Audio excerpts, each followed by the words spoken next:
खाना भी नहीं है।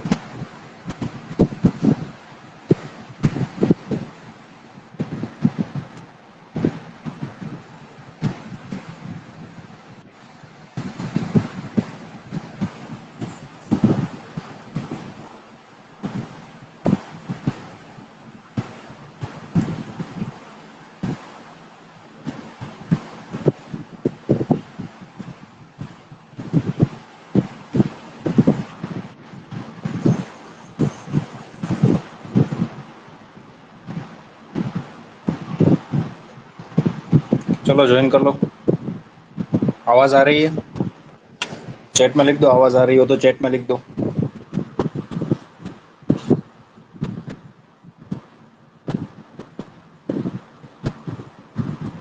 ओके गुड, आ रही है।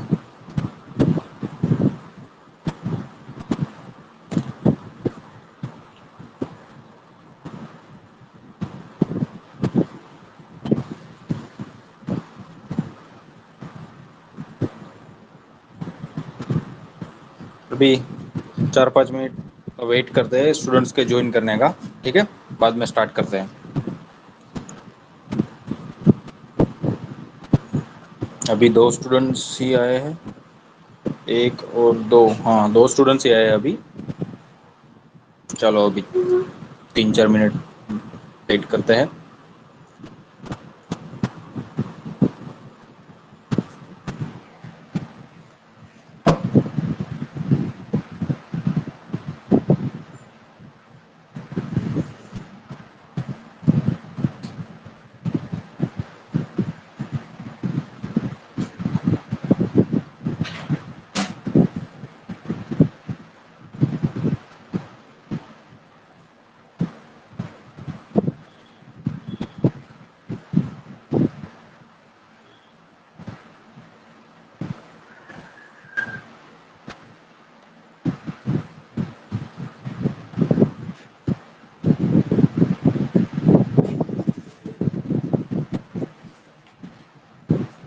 सिर्फ 2 ही स्टूडेंट? स्टार्ट कर दे।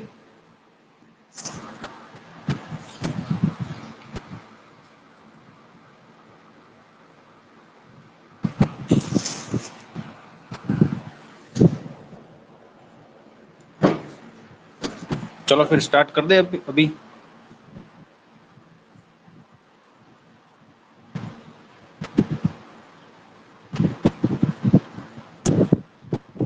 ओके चलो फिर स्टार्ट करते हैं। आज 7 और 8 जून दोनों का द हिंदू हम कवर करेंगे। अभी पहले तो सिर्फ पॉलिटिकल और ये सब न्यूज़ ही है, बहुत ज़्यादा रिलेवेंट न्यूज़ नहीं है।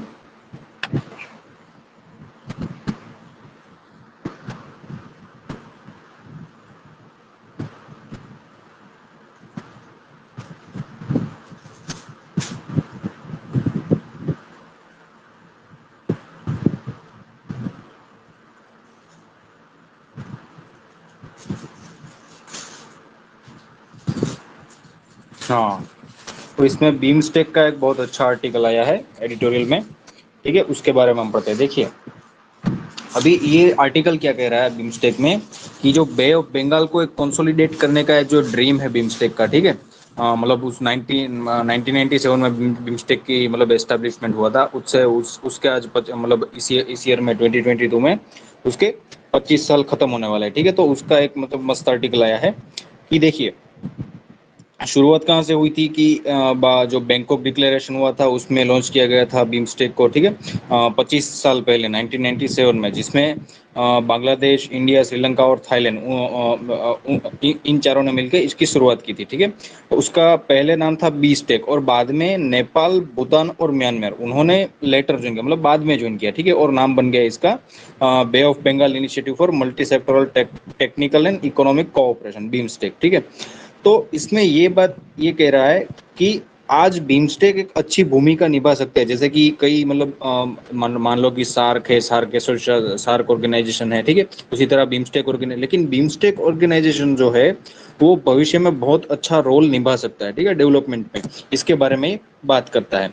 पास्ट ट्रेजेक्टरी की बात करें जो, तो उसे जब जब उसकी शुरुआत हुई थी 1997 में, तब क्या था कि अमेरिका की मतलब हेजेमनी थी दुनिया में, ठीक है? मतलब एक यूनिपोलर वर्ल्ड जैसा देखने को मिल रहा था, ठीक है। और जो आसियान कंट्रीज है वो भी मतलब अमेरिका से इन्फ्लुएंस होते थे, ठीक है। तो इससे क्या हुआ कि बिम्स्टेक की शुरुआत में जो भी साउथ एशियन कंट्रीज थे, साउथ ईस्ट एशियन कंट्रीज थे, उनका वेट उठाना इंडिया को मतलब थोड़ा भारी था, ठीक है। तो बिम्स्टेक धीरे धीरे शुरू में उसका प्रोग्रेस बहुत ही स्लो रहा, क्यों? क्योंकि सिर्फ इंडिया अकेला कुछ नहीं कर सकता था, अमेरिका की मतलब इन्फ्लुएंस रहता था उन कंट्रीज पे, जो भी मान लो कि थाईलैंड हो गया, ठीक है, म्यांमार हो गया, उन सब मतलब साउथ ईस्ट एशियन कंट्री में अमेरिका का थोड़ा इन्फ्लुएंस रहता था शुरुआती तौर पे। तो उसका ये जो बिम्स्टेक का शुरुआती ट्रेजेक्टरी हुआ बहुत स्लो रहा, ठीक है। अब धीरे धीरे क्या हुआ है 21st सेंचुरी में, अब चाइना आ गया है, और हमारे रीजन की जो जियो पॉलिटिक्स है, जियो इकोनॉमिक्स है, वो चाइना के मतलब चाइना के जो स्टेप्स है उसके ऊपर अब चलने लगी है, ना कि अमेरिका के, ठीक है। अब क्योंकि अब चाइना जाहिर सी बात है कि चाइना अब आज पावरफुल बना है, ठीक है, अब एक डेवलप्ड कंट्री बना है, तो अमेरिका का जो रोल है वो बहुत धीमे धीमे कम हुआ है, ठीक है। और इसकी अचीवमेंट्स की बात करें, अगर हम बिम्स्टेक की अचीवमेंट की बात करें, तो इसकी कई अचीवमेंट्स है, ठीक है। हालांकि इसके मतलब कोई मतलब फेलियर्स भी रहे हैं पास्ट में, ठीक है, उसकी भी बात करेंगे। तो की अचीवमेंट की अगर हम बात करें, तो देखिए आज बिम्स्टेक ने क्या किया है कि जो एक नया चार्टर उसने अपने लिए बनाया है, ठीक है, उसने अपना एक नया विजन बनाया है, और उसके जो पार्ट है, कंस्टिट्यूएंट पार्ट है इसके, जैसे कि उसके मतलब चार्टर के वेरियस पार्ट्स होंगे, जैसे कि रेगुलेशन कैसे करना, एक्शन कैसे लेना, उसके भी वेरियस वेरियस उसके फंक्शंस ने मतलब नए नए चार्टर में उसको डिफाइन किए हैं।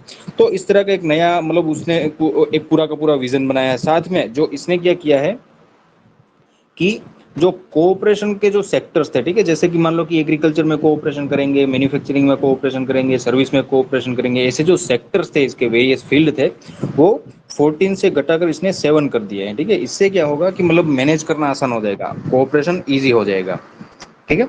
इस तरह से मतलब भविष्य में क्या होगा कि जो ये जो ग्रुपिंग है उसका मैनेजिंग करना ईजी हो जाएगा भविष्य में, ठीक है। चलिए, और इसका सर्वाइवल भी इजी हो जाएगा, ठीक है। और साउथ ईस्ट एशियन, ये जो देखिए बिम्स्टेक का मतलब सफलता कहाँ पे रहती है, तो south Asian association for regional cooperation जो सार्क है, उसने 2014 के बाद मतलब मीटिंग नहीं की है। बिम्स्टेक ने क्या किया है कि उसने अपनी समिट बनाए रखी है, ठीक है, उसकी समिट होती है, लेकिन सार्क और आईओरा है, Indian Ocean Rim Association, IORA जो है, उसकी जो भी एक समिट हुई थी 1997 के बाद एक ही समिट हुई थी, ठीक है। लेकिन आज तक बिम्स्टेक की 5 समिट हो चुके हैं। इसका मतलब ये जो ऑर्गेनाइजेशन है वो आज भी जीवंत है, ठीक है। मतलब इतना मतलब ऐसा नहीं है कि बनाने के खातिर बना दिया, बाद में कुछ आगे नहीं हुआ। बिम्स्टेक अभी चल रहा है, ठीक है, अच्छे से चल रहा है। लेकिन इसकी कुछ कुछ इश्यूज भी रहा है बिम्स्टेक में, ठीक है। तो देखिए बिम्स्टेक का सबसे पहला एक फेलियर ये रहा है कि जो उसके बनने के बाद भी फ्री ट्रेड एग्रीमेंट मतलब मल्टीलेटरल एक फ्री ट्रेड एग्रीमेंट होना चाहिए, वो अच्छे से हो नहीं पाया, ठीक है। मतलब इंडिया को थाईलैंड के साथ करना चाहिए, इंडिया को म्यांमार म्यांमार के साथ करना, सब लोग मिलकर एक फ्री ट्रेड एग्रीमेंट अभी बना नहीं पाए हैं, ठीक है। ये एक बहुत ही डिसअपॉइंटिंग फैक्टर है बिम्स्टेक का, ठीक है। दूसरा है जो इंफ्रास्ट्रक्चर है वो इतना ज़्यादा अच्छे से बन नहीं पाया, जैसे कि रोड हो गया, रेलवे हो गई, एयर ट्रांसपोर्ट हो गया, रिवर हो गया, कोस्टल शिपिंग लिंक हो गई, ठीक है। मतलब यहाँ से अगर थाईलैंड मुझे जाना हो तो इसकी रेलवे होनी चाहिए, रोड होने चाहिए, ऐसा ऐसा कुछ इंडिया को बनाना चाहिए था। मतलब वेरियस कंट्री को आसपास में मिलजुल के ऐसा जो इंफ्रास्ट्रक्चर था वो क्रिएट करना चाहिए था, लेकिन वो इतना अच्छे से हो नहीं पाया है, ठीक है। साथ ही साथ डिजिटल और फाइनेंशियल, एक्चुअली होता क्या है कि जो साउथ ईस्ट एशियन कंट्रीज है वो थोड़ी पुअर कंट्रीज है, ठीक है।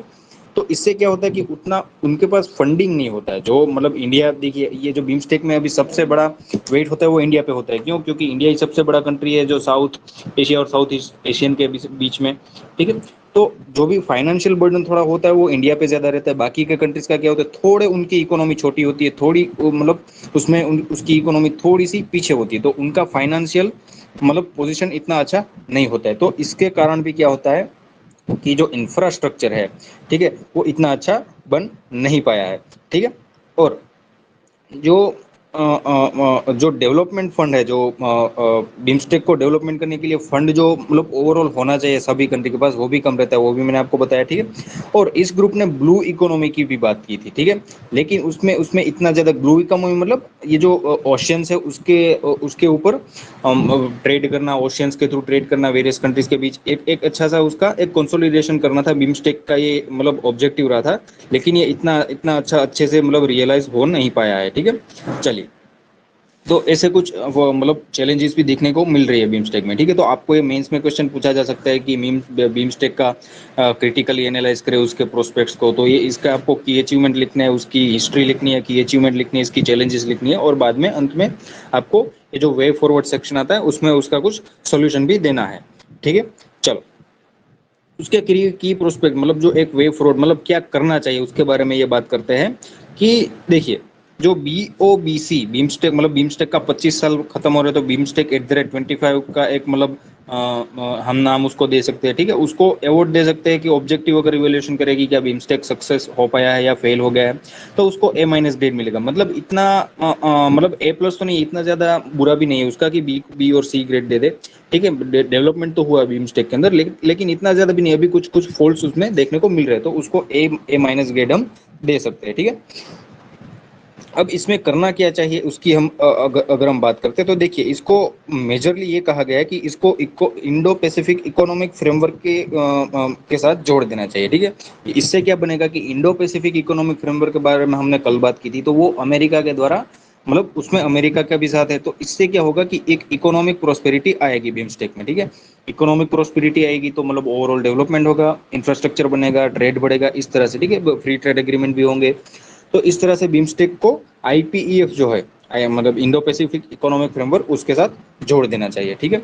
तो ये था ओवरऑल बे ऑफ बीमस्टेक का जो आर्टिकल था, ये जो मैंने आपको समझाया। इसमें कोई अगर आपको दिक्कत हो तो बता दो। चलो चलो, दिक्कत है इसमें किसी को?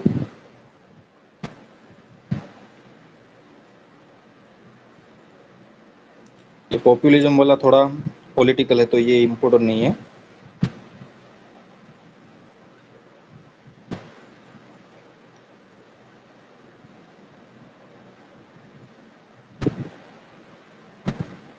हम्म एक एजुकेशन का है और सेक्स वर्कर्स का है। देखिए, ये सेक्स वर्कर्स का क्या है कि अभी मतलब सुप्रीम कोर्ट का रूलिंग आया था कि मतलब उन्होंने लेजिटिमेसी दे दी है सेक्स वर्कर्स को कि मतलब उनके राइट्स को मतलब डिग्निफाई नहीं, उनको डिग्निफाइड लाइफ जीने का मतलब अधिकार है उनको और उनके बच्चों को, ठीक है। और उसको क्रिमिनलाइज नहीं किया जाना चाहिए, ऐसा मतलब सुप्रीम कोर्ट ने कहा था। देखिए, तो इसमें क्या था कि एक प्रदीप घोष के द्वारा हेड की गई, मतलब प्रदीप घोष जिसके हेड थे, ऐसी एक कमेटी थी, ठीक है। उन्होंने कुछ मतलब गाइडलाइंस दी थी उसमें, ठीक है। तो उस गाइडलाइंस में देखिए, एक एक्ट है हमारे यहाँ पे, इमोरल ट्रैफिक प्रिवेंशन एक्ट 1956 में, ठीक है। वो ज्यादा मतलब ये जो वर्कर्स है उनका मतलब उनके ऊपर असल्ट होता है, ठीक है। तो उनके लिए क्या होता है कि उनको एक प्रोटेक्टिव होम्स प्रोवाइड कराना और ऐसे ऐसे प्रोविजन उसमें दिए गए हैं, ठीक है। तो ये जो कमेटी थी, हाँ, ये जो पूरे के पूरे आर्टिकल में हमारे जो हमें फोकस करना है वो है इस कमेटी की 10 रिकमेंडेशन में से 4 रिकमेंडेशन जो है वो गवर्नमेंट ने मान्य नहीं रखी थी, ठीक है। मतलब गवर्नमेंट को डाउट था उस पर, तो वो 4 रिकमेंडेशन क्या थी उसके ऊपर हमें पढ़ना है। तो ये वाइडर इंप्लीकेशन सेक्शन है, उसमें वो 4 रिकमेंडेशन कौन सी है वो दी गई, देखिए हम उनको समझते हैं, ठीक है। ये बहुत इंपॉर्टेंट 4 जो रिकमेंडेशन दी गई है। तो पहली रिकमेंडेशन ये थी कि जो भी एडल्ट वर्कर है, ठीक है, जो भी एडल्ट सेक्स वर्कर है, उनको मतलब जो जो कंसेंट से वो काम करता है, अपनी उसकी एज है, उसका कंसेंट है, उसको क्रिमिनलाइज मतलब उसको क्रिमिनल एक्शन पुलिस के द्वारा नहीं लिया लिया जाना चाहिए। उसका एक ओवरऑल एक रिकमेंडेशन ये वाला दिया गया था ये कमेटी के द्वारा, लेकिन गवर्नमेंट को इसके ऊपर डाउट है, ठीक है। और ITPA जो एक्ट है, ये जो इमोरल ट्रैफिक प्रिवेंशन एक्ट, वो ये कहता है कि जो ये जो सेक्स वर्कर्स होते हैं उनका एक्सप्लॉइटेशन बहुत ज्यादा होता है, ठीक है। तो इसके कारण क्या होना चाहिए कि जो मतलब इसमें मिडिल मैन का भी बहुत बड़ा जो मतलब जो मिडिल मैन होते हैं ना, उनका भी बहुत बड़ा रोल होता है। तो इससे क्या होता है कि एक्सप्लॉइटेशन बहुत ज्यादा होता रहता है उनका। तो इसलिए पुलिस को मतलब गवर्नमेंट ये कहती है कि पुलिस को इंटरवेंट करना चाहिए, पुलिस को क्रिमिनलाइजेशन उसका मतलब क्रिमिनल एक्शंस लेना चाहिए, ठीक है। क्योंकि क्या पता कि जो भी सेक्स वर्कर हो वो शायद मिडिल मैन भी हो सकता है, ठीक है। वो दोनों रोल मतलब दोनों रोल निभा रहा हो, ऐसा भी हो सकता है। तो गवर्नमेंट को ये रिकमेंडेशन मतलब पसंद नहीं आई थी, तो उसके ऊपर उसको डाउट था, ठीक है। उसके बाद दूसरी रिकमेंडेशन ये थी कि जो जो ये रिकमेंडेशन दी गई थी कि जो ब्रोथल्स है उनको वो ही अनलॉफुल है, ठीक है। जो सेक्स वर्कर जो वो पर्सनली कोई लायबल नहीं है उसके लिए, पर्सनली वो क्रिमिनलाइज नहीं होते हैं, ठीक है। तो जरूरी नहीं है कि सही हो, मान लो कि कोई जो भी सेक्स वर्कर है वो खुद ब्रोथल चला रहा हो, ऐसा भी हो सकता है, ठीक है। तो गवर्नमेंट को ये जो सेकंड रिकमेंडेशन था उसके ऊपर भी उसको रिजर्वेशन था, उसको डाउट था। साथ ही थर्ड रिकमेंडेशन ये था कि जो भी चाइल्ड है उस वर्कर का, ठीक है, उसको उसकी मदर से सेपरेट नहीं करना चाहिए। लेकिन हमारे यहाँ पे एक ऐसा प्रोविजन है कि अगर कोई भी चाइल्ड अगर ब्रोथल में मिलता है, ठीक है, अगर वो उसकी मदर हो ब्रोथल में काम करती है, वो एज ए वर्क करती है, तो इसमें उसका जो भी चाइल्ड है उसके साथ ही रहता होगा। लेकिन हमारे यहाँ पे प्रोविजन ऐसा है हमारे लॉज के हिसाब से कि अगर वो चाइल्ड ब्रोथल में मिलता है तो उसको ऐसा मान लिया जाता है कि उसका ट्रैफिकिंग हुआ है, ठीक है, और उसको वहां से निकल के चाइल्ड के जो शेल्टर्स होते हैं वहां पे भेज दिया जाता है, ठीक है। मतलब जो भी रेगुलेटरी प्रोसेस होती है, जो भी जुडिशियल प्रोसेस होती है, वो करने के बाद तो ये रिकमेंडेशन ये दी गई थी कि ऐसा प्रिजम्पशन नहीं करना चाहिए और उनको उन बच्चों को उनकी माँ के साथ रहने देना चाहिए, ठीक है। तो गवर्नमेंट को इस बात पे भी डाउट था, मतलब इस रिकमेंडेशन भी डाउट था। और चौथी रिकमेंडेशन ये थी कि ये जो वर्कर्स होते हैं उनको उनके लिए जो भी पॉलिसी बनाई जाती है पॉलिसी मेकर्स द्वारा, तो ये जो पॉलिसी मेकिंग प्रोसेस है उसमें से इन लोगों को भी इंक्लूड करना चाहिए। जाहिर सी बात है कि जो उनके लिए बना रहे हैं पॉलिसी, ठीक है, ये जो वर्कर्स है उनके लिए पॉलिसी बन रही है, तो उन वर्कर्स को उस पॉलिसी मेकिंग में इंक्लूड करना चाहिए, ठीक है। तो इस बात पे भी ये 4 रिकमेंडेशन है, उस पर गवर्नमेंट को मतलब मतलब रिजर्वेशन था, उसको डाउट था, ठीक है। तो ये 4 मेजर जो है आपके मतलब ये अभी इसके ऊपर मेंस अभी आगे इसके सुप्रीम कोर्ट ने रूलिंग दिया है, तो आगे भी ज्यादा से ज्यादा आर्टिकल आएंगे। अभी आपको इस 4 रिकमेंडेशन पे ही फोकस करना है। अगर आगे जो भी आर्टिकल्स आएंगे वो फर्दर हम कवर करेंगे। क्यों? क्योंकि अभी सुप्रीम कोर्ट ने रूलिंग ही दिया है, तो आगे आगे न्यू लॉस आएंगे, सब कुछ मतलब गवर्नमेंट कुछ एक्शन लेगी, इस तरह से होगा, ठीक है। तो अभी ज्यादा कवर उसमें किया जाएगा। अभी आप इस 4 रिकमेंडेशन को ध्यान में रखिएगा, ठीक है।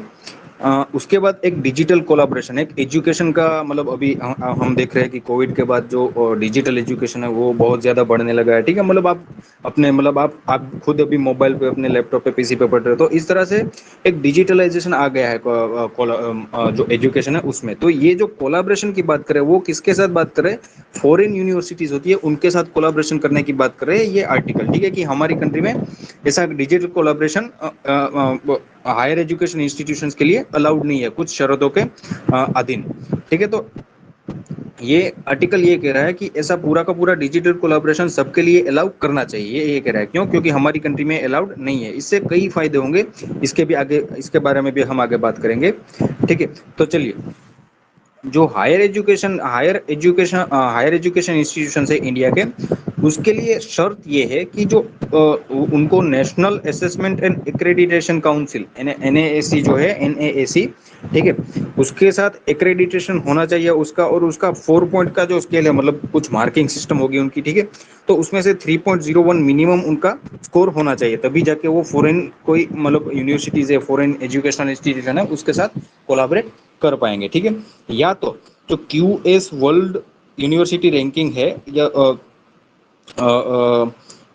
और जो उसका जो रेटिंग होता है, ठीक है, वो जो मतलब हायर एजुकेशन का जो रेटिंग होता है उनका, उसमें एक पहली जो टॉप 100 लिस्ट है, ठीक है, पहली जो इंडियन इंस्टीट्यूशन के लिए पहली जो टॉप 1000 की लिस्ट है, अगर उसमें इंडियन इंस्टीट्यूशन का नाम आता है तो वो फॉरेन यूनिवर्सिटी के साथ कोलैबोरेट कर सकते हैं, ठीक है।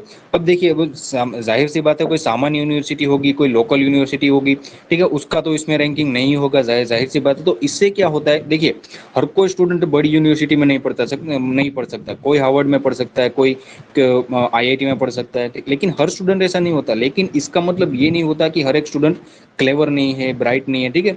कई ऐसे स्टूडेंट होते हैं जो ब्राइट होते हैं लेकिन अपनी फाइनेंशियल पोजीशन या तो कुछ मतलब रिसोर्स मतलब इतने से अच्छे ना हो, तो उसके कारण वो ऐसे अच्छे एजुकेशनल इंस्टीट्यूशन में वो एंटर नहीं हो पाते हैं, ठीक है।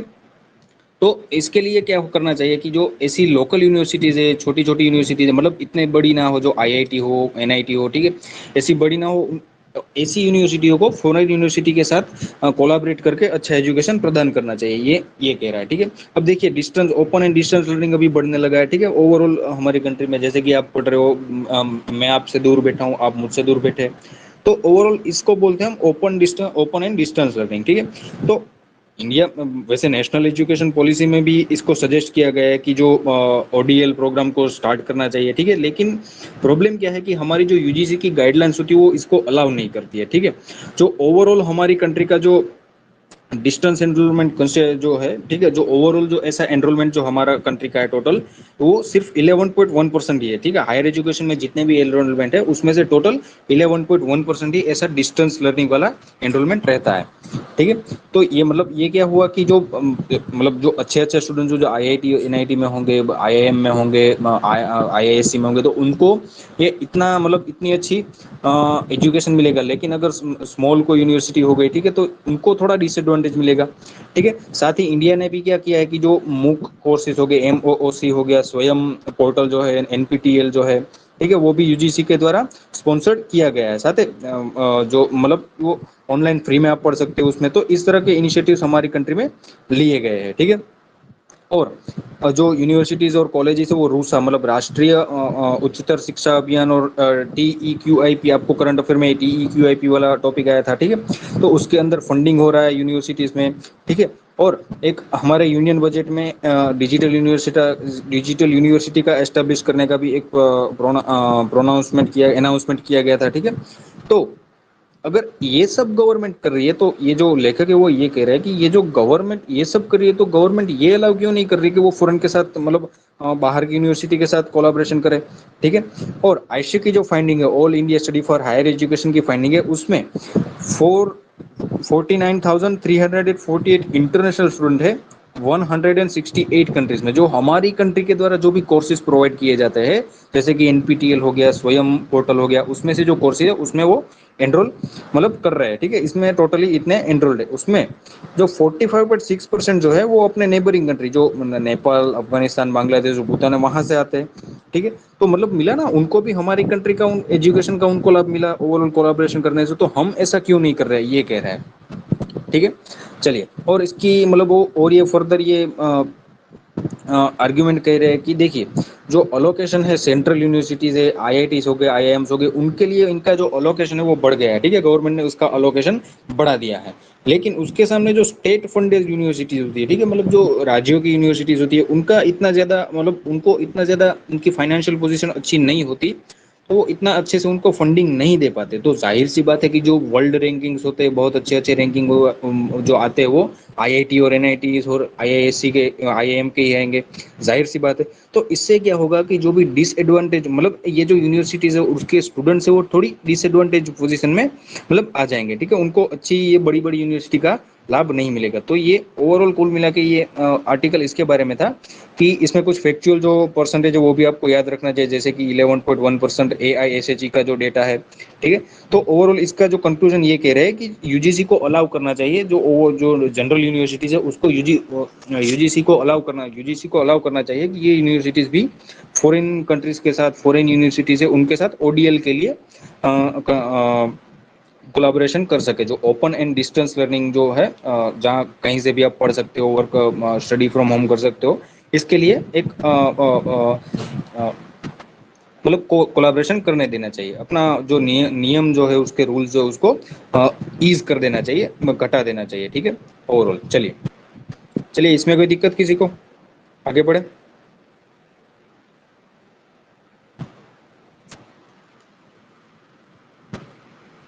चलो आगे बढ़े।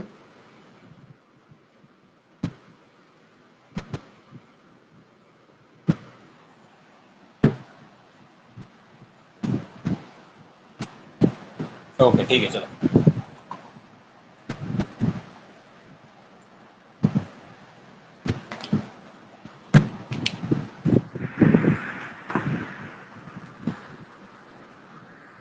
चलिए, सरोगेसी एक्ट की यहाँ पे बात की गई है कि देखिए, सबसे पहले तो सरोगेसी एक्ट है क्या। जो हमारी कंट्री में जो एक देखिए, हमारी कंट्री में क्या है कि एक इनफर्टिलिटी का बहुत ही बड़ा एक मार्केट है हमारी कंट्री में। मतलब फॉरेन से लोग आते हैं, क्यों? क्योंकि यहाँ पे चीप है और टेक्नोलॉजी भी अच्छी है। हमारी कंट्री में का जो मेडिकल है उसकी टेक्नोलॉजी अच्छी है और फॉरेन के लिए ये थोड़ा चीप पड़ता है। फॉरेनर्स जो होते हैं उनके लिए इंडिया का जो मेडिकल सेक्टर है वो थोड़ा चीप रहता है, तो लोग फॉरेन से हमारी कंट्री में आ रहे हैं, ठीक है। और सरोगेसी भी एक उसमें ऐसा फील्ड है जो लोग ज़्यादा से ज़्यादा हमारी कंट्री में आ रहे हैं, ठीक है, क्योंकि उनको इनफर्टिलिटी का प्रॉब्लम हो तो वो इंडिया में मतलब आके वो अपना जो इश्यू हो वो सोल्व कर सकते हैं, ठीक है, ऑल्ट्रुइस्टिक सरोगेसी के माध्यम से, ठीक है। तो इसकी ऐसे जो सरोगेसी एक्ट लाया गया है उसका कारण क्या है, तो मतलब इसका क्यों उसको रेगुलेट करने के लिए क्यों ऐसा एक्ट क्यों लाना पड़ा, इसकी अगर हम बात करें, देखिए, तो जाहिर सी बात है कि इंडिया में फॉरेन से ज़्यादा लोग आ रहे हैं ओवरऑल, ठीक है।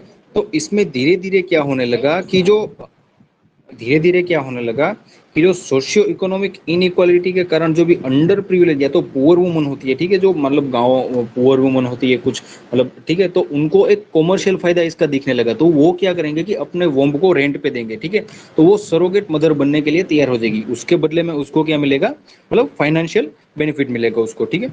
तो ऐसा मतलब ऐसी स्थितियां बढ़ने लगी, साथ ही इसमें मिडल मैन जो होते हैं, ठीक है, जैसे कि वो मतलब मान लो कि एक एजेंट जैसा काम करते हो, उनका भी उनके भी नंबर्स बढ़ने लगे, तो इससे क्या हुआ कि जो वुमन थी, कभी कभी क्या होता था कि जो मिडल मैन थे सब वो सब पैसा ले लेता, वुमन को कुछ मिलता नहीं था, तो ऐसी कंप्लेंट्स बढ़ने लगी थी हमारी कंट्री में ओवरऑल, ठीक है। तो इससे क्या हुआ कि एक जो वुमन है उसकी एक्सप्लॉइटेशन बहुत ज्यादा से बढ़ गया था, तो इसके कारण ये सरोगेसी एक्ट हमारी कंट्री में लाना पड़ा, ठीक है। और इसके साथ क्या हुआ कि यहाँ पे एक एग्जांपल भी दिया गया है कि जापानीज कपल था, उसमें गुजरात की एक सरोगेट मदर का मतलब उसके साथ प्रोसेस किया था कुछ, तो उसमें क्या हुआ कि जो कपल था वो स्प्लिट हो गया, ठीक है। तो ना तो फिर जो वाइफ थी वो उस बच्चे को लेने के लिए तैयार थी, या तो ना तो हस्बैंड था वो बच्चे को लेने के लिए तैयार था। तो इसमें ऐसी स्थिति में अब जो सरोगेट मदर बनी थी उसका मतलब वो अब दुविधा में पड़ जाएगी, अब क्या करूं, ठीक है। तो ऐसे भी इश्यू कुछ आने लगे थे कंट्री में, तो इसके कारण ये सरोगेसी एक्ट इंडिया में लाना पड़ा, ठीक है। तो ये भी आपको पूछा जा सकता है कि सरोगेसी मेंस में आपको डायरेक्टली पूछा जा सकता है कि सरोगेसी के बारे में, टॉपिक के बारे में, ठीक है, उसकी ज़रूरत क्या है, उसके बारे में कमेंट कीजिए ये सब, तो ये उसके लिए आप ये सब लिख सकते हो, ठीक है।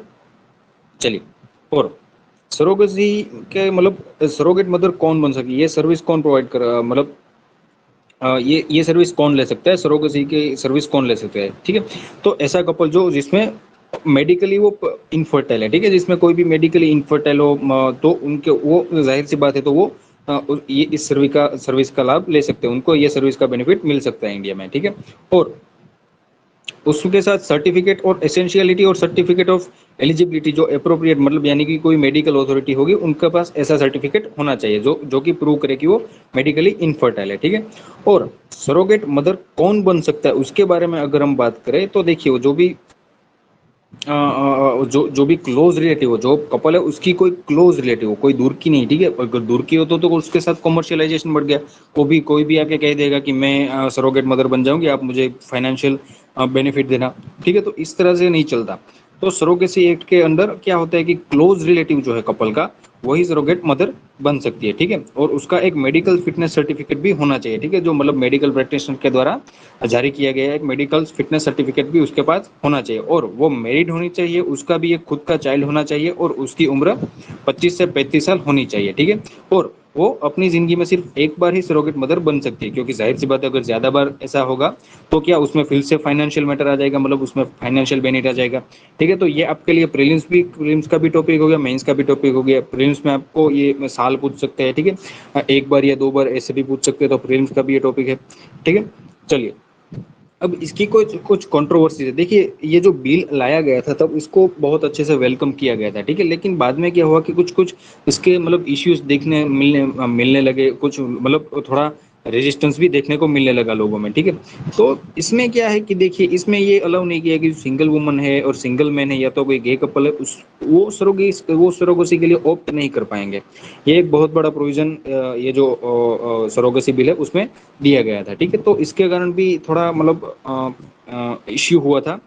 उसके साथ जो ऑर्गन ट्रांसप्लांटेशन है, ठीक है, उसमें एक बहुत ही एक स्ट्रिंजेंट लॉ मतलब बहुत ही सख्ताई वाला एक कानून है, transplantation of human organ act, ठीक है।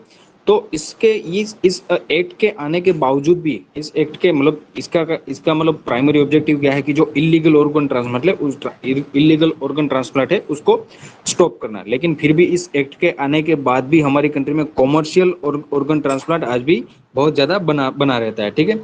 तो एक तरह से ये जो लॉ लॉ लाया तो गया है, उसे उसको मतलब इतना ज़्यादा इफेक्टिव इम्प्लीमेंट नहीं हो पाया। उसी तरह से सरोगेसी का भी जो लॉ लाया गया है वो इतना ज़्यादा इम्प्रूव मतलब इफेक्टिवली इम्प्लीमेंट नहीं हो पाया, तो ऐसा भी कुछ क्रिटिसिज्म हमें देखने को मिल रहा है, ठीक है। चलिए, तो ये था पूरा का पूरा ये जो सरोगेसी का टॉपिक था, उसके आपको बेनिफिट भी मैंने आपको बताया कि ये क्यों लाया गया, इसकी हिस्टोरिकल डेटा थोड़ा बताया, उसके साथ इसकी क्रिटिसिज्म जो भी है वो भी आपको मैंने बताई, ठीक है। अभी इसके बारे में अभी आगे कई मतलब आर्टिकल आएंगे, उसके उसके में उसमें अभी या तो मैं या तो सर बाद में सब कुछ कवर करवा देंगे, ठीक है। तो इसमें जो था इतना आपके लिए इंपॉर्टेंट था, ये जो प्रीलिम्स का डेटा है उसको आपको जरूर याद रखिएगा, 25 से 35, और सिर्फ एक बार ही मतलब सरोगेसी के लिए ऑप्ट कर और सरोगेट मदर बन सकती है, ठीक है। चलिए, ये जो ड्राफ्ट सोशल मीडिया जो वो तो विड्रॉ हो गया, तो ये अभी इंपॉर्टेंट नहीं है। चलो, हैबिटस। हैबिटस ये मतलब ऐसे ओवरऑल आपके लिए इंपॉर्टेंट नहीं है, सिर्फ मैं आपको ओवरऑल बता देता हूँ। हैबिटस एक क्या है कि एक सोशल और कल्चरल नॉर्म होते हैं, ठीक है, जिसके द्वारा एक सोशल मतलब मान लो कि कोई एक कंट्री का मतलब मान लो कि एक कंट्री है, ठीक है, तो उसमें मान लो कि कोई एक सेक्शन है, उसमें जो बिलीफ होती है, उसमें जो मतलब मान लो कि कोई एक सेक्शन की बिलीफ है कि नॉर्थ इंडियन म्यूजिक के कंपेयर में साउथ इंडियन म्यूजिक जो है वो उससे ज़्यादा अच्छा, ऐसी बिलीफ हो सकती है, ठीक है, ऐसी बिलीफ हो सकती है। तो इसमें क्या होगा कि ये बिलीफ कहाँ से आती है, ये बिलीफ आती है उसके अपने कल्चरल नॉर्म से, ठीक है। ऐसे सेक्शन में क्या होता है कि जो सेम टाइप के लोग रहते हैं, ठीक है, सेम बिलीफ वाले लोग रहते हैं, और इससे क्या होता है कि एक सेम जो बिलीफ बनती है, ठीक है। तो ये ओवरऑल ये जो एलिमेंट है, सेम बिलीफ का जो एलिमेंट है, उसको हम बोलते हैं ओवरऑल हैबिटस, ठीक है। चलो, तो ये जो इसके मतलब कई एस्पेक्ट होते हैं, यानी कि सोशल हो गया, इकोनॉमिक हो गया, ठीक है। तो इसमें सोशल कैपिटल होता है एक, और इकोनॉमिक कैपिटल होता है। जैसे कि मतलब उदाहरण दूं मैं आपको, तो जो जिसके पास अगर ज्यादा कैपिटल होता है, ज्यादा इकोनॉमिक कैपिटल होता है, तो उसका स्टेटस ज्यादा रहता है, ठीक है, मतलब कम्युनिटी में ऐसा मतलब देखा जाता है, ठीक है। उसके साथ सोशल कैपिटल का मतलब क्या है कि आप जो भी सोशल एनवायरनमेंट में रह रहे हो उसका आपको ज्ञान कितना ज्यादा है।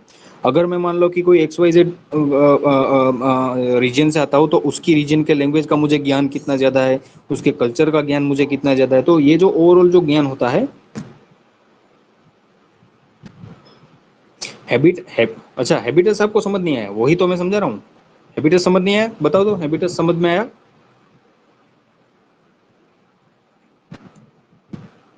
हैबिटस समझ नहीं आ रहा है। अच्छा, फिर से सुना देता हूँ, चलो। हैबिटस का मतलब कोई एक सोशल जो मतलब मान लो कि एक सोशल एरिया है, ठीक है, मतलब मान लो कि एक सोशल ग्रुपिंग है, तो उसमें क्या होगा कि मान लो कि एक पूरा कंट्री है, ठीक है, उसमें मान लो कि कोई एक छोटा सेक्शन है, ठीक है, मान लो कि कोई एक राज्य हो गया, या राज्य के अंदर का एक छोटा सा मान लो कि मतलब जरूरी नहीं है कि राज्य और टेरिटरी के बाद में ही बात करो, कोई एक एक एक मान लो कि एक कोई कास्ट हो गई, ठीक है, उस तरह से जो मतलब एक कोई ग्रुपिंग है जिसकी मेंटालिटी सेम होती है कोई एक पर्टिकुलर टॉपिक के बारे में, ठीक है, कोई एक पर्टिकुलर, तो ये जो एलिमेंट है, ये जो बिलीफ का एलिमेंट है, उसको हम बोलते हैं हैबिटस, ठीक है। मान लो कि कोई एक रीजन में अल्कोहल पीना खराब माना जाता है, ठीक है, लीगली बात नहीं कर रहा हूं मैं, उस लोगों की मेंटेलिटी के हिसाब से बात कर रहा हूं।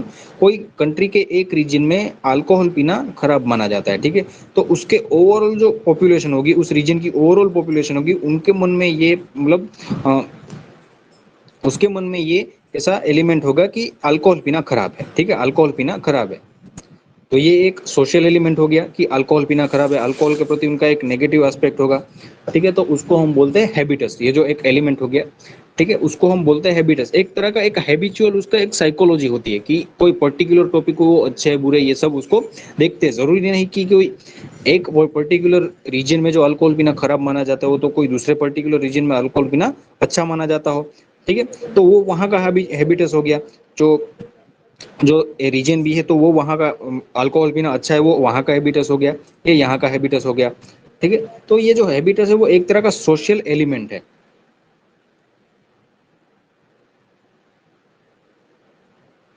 जो सोशल एलिमेंट है वो उसको मतलब वो जो सोशल स्ट्रक्चर है उसकी बिलीफ बिलीफ और उसके एक्शंस को ड्राइव करता है, जैसी बिलीफ होती है वैसे ही एक्शन होते हैं, ठीक है।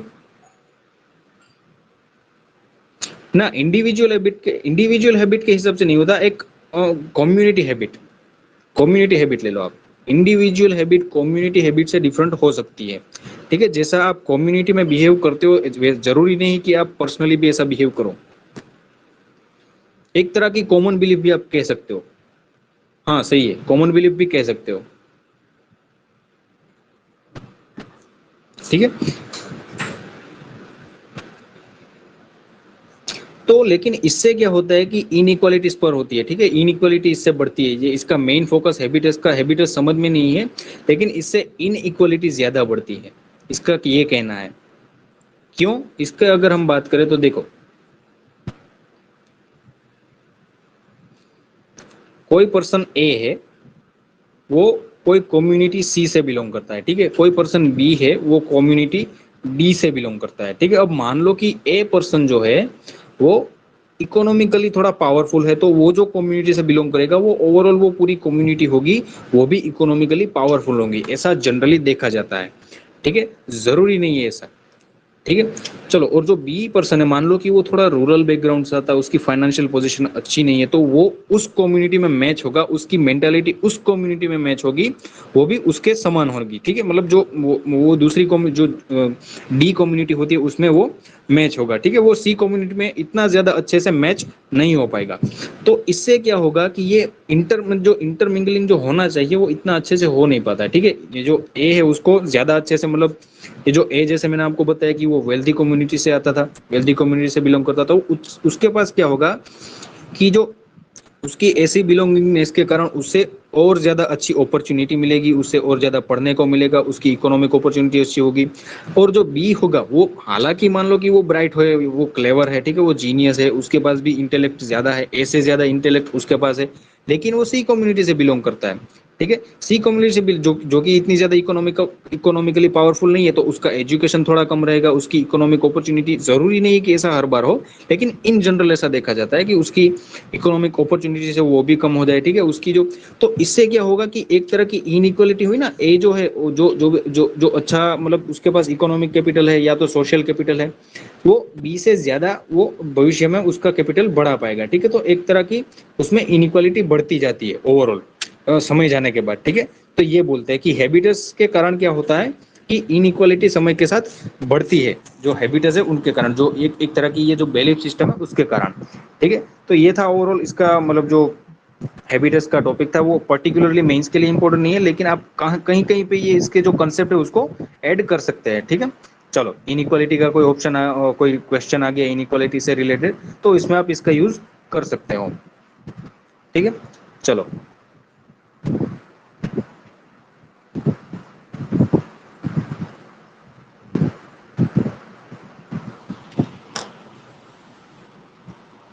हाँ, एक डिफेंस का अभी एक छोटा सा न्यूज़ था। तो डिफेंस मतलब मिनिस्ट्री ऑफ डिफेंस में अभी क्या किया है कि नए वेपन्स और सब लेने के लिए फिर से एक प्रोजेक्ट को, मतलब हाँ, सम्मति दे दी है, ठीक है। मतलब आर्मी के लिए कुछ ब्रिज लेइंग टैंक्स बनाना, फोर्कलिफ्ट ट्रक और आर्मर्ड व्हीकल्स होते हैं जो बड़े बड़े आप तो टीवी पे देखते होंगे, ठीक है, ऐसे। और नेवी के लिए कुछ कॉर्वेट्स मंगवाना ना, न्यू जनरेशन कॉर्वेट्स और ये सब। तो ओवरऑल इसके लिए, और सुखोई 30 जो हमारा डोनियर एयरक्राफ्ट है, सुखोई 30 एम के एयरक्राफ्ट है, उसके इंजिन को हिंदुस्तान एरोनॉटिक्स लिमिटेड यहाँ पे बनाए, ऐसा, मतलब उसको इंडिजनाइजेशन करे, उसका इंडिजिनसली मैन्युफैक्चरिंग करे, ऐसा एक एक्सेप्टेंस ऑफ नेसेसिटी नामक एक प्रपोजल रखा गया है, ठीक है। एक्सेप्टेंस ऑफ नेसेसिटी मतलब अभी ऐसा मान लिया जाता है कि हाँ, हमारी कंट्री को, मतलब हमारी डिफेंस फोर्सेस को इसकी जरूरत है, नेसेसिटी है, इसको एक्सेप्ट कर लिया जाता है, और उसके उसके अनुरूप ये प्रपोजल रख दिया जाता है, ठीक है। इसको हम एक्सेप्टेंस ऑफ नेसेसिटी बोलते हैं, AON, ठीक है। तो इस तरह से आर्मी, नेवी और एयरफोर्स, इन तीनों के लिए ओवरऑल 76,390 करोड़ का ओवरऑल डिफेंस प्रोजेक्ट मंजूर कर दिया गया है, ठीक है। चलिए,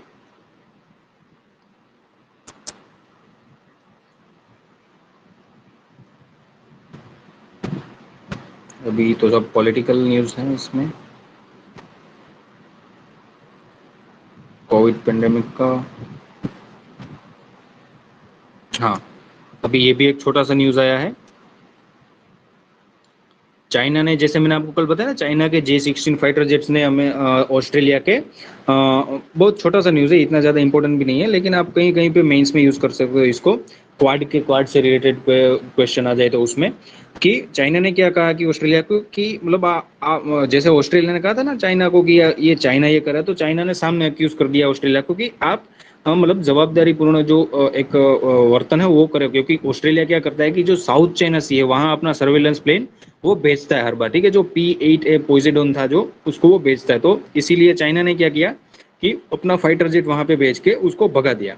और चाइना ने ये भी कहा सामने कि ऑस्ट्रेलिया को कि आप हम गलत नहीं कर रहे हो, आप गलत कर रहे हो, आप अपना जो मतलब जो अपनी फोर्सेज है उसको कहो कि वो रिस्पॉन्सिबली बिहेव करे, ठीक है, कहीं पे भी अपना प्लेन मतलब ना भेजे इस तरह से, ठीक है। तो ये सामने अभी चल रहा है ऑस्ट्रेलिया और चाइना के बीच में, ठीक है। तो इसी ये क्वाड के लिए एक अच्छा मतलब अवसर साबित हो सकता है, ठीक है, साउथ चाइना सी में मतलब चाइना को काउंटर करने के लिए, क्योंकि अब ऐसा क्या होता है कि दुश्मन का दुश्मन दोस्त होता है, ठीक है। तो इस ऐसे क्या होगा कि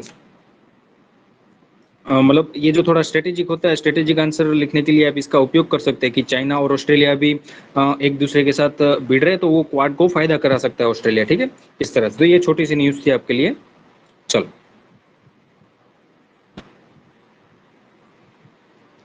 हाँ, अब एक छोटा सा लेकिन अच्छा वाला आया है,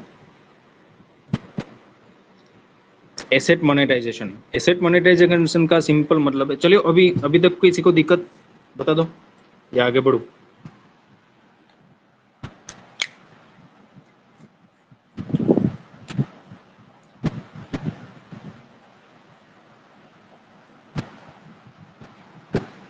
और ये सिग्नल कट तो नहीं हो रहा, आवाज तो आ रही है, कट नहीं हो रहा ना सिग्नल?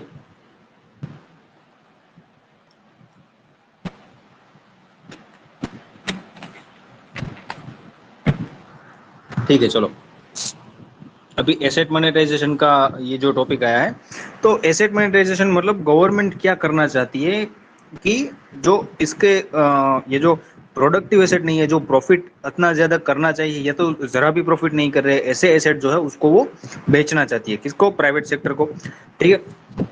तो इसमें जो हमारे चीफ इकोनॉमिक एडवाइजर जो है, ठीक है, वी अनंत नागेश्वरन, उन्होंने ये कहा था कि पॉलिसी स्टेबिलिटी और ट्रांसपेरेंसी होनी चाहिए। क्यों? मतलब जो एसेट मोनेटाइजेशन की जो भी पॉलिसी है, मतलब एसेट मोनेटाइजेशन की जो भी पॉलिसी लाई है गवर्नमेंट में, उसमें ट्रांसपेरेंसी होनी चाहिए, उसमें स्टेबिलिटी होनी चाहिए, ठीक है, इसमें मतलब बार बार उसमें चेंजेस नहीं होना चाहिए, और ये सब, ठीक है।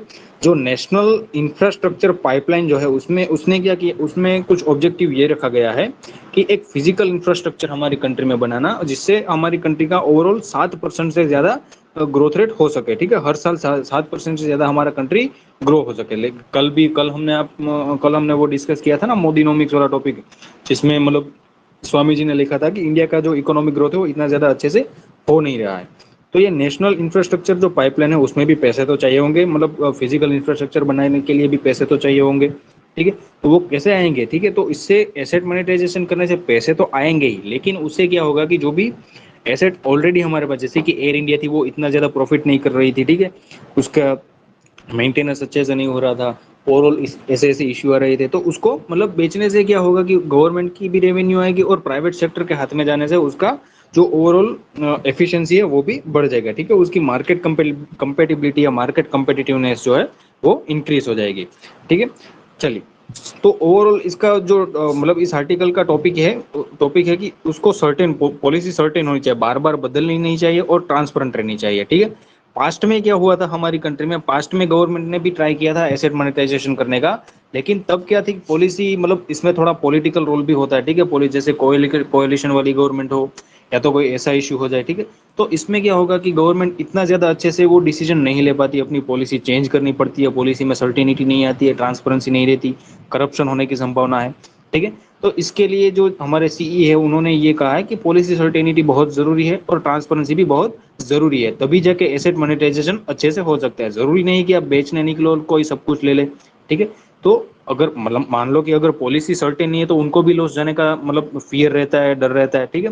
तो जल्दी से कोई खरीदता नहीं है आपके एसेट, ट्रांसपेरेंसी नहीं होती तो भी उनको एसेट खरीदने में दिक्कत होती है, वो एसेट खरीदने से डरते हैं जो भी प्राइवेट सेक्टर होते हैं वो।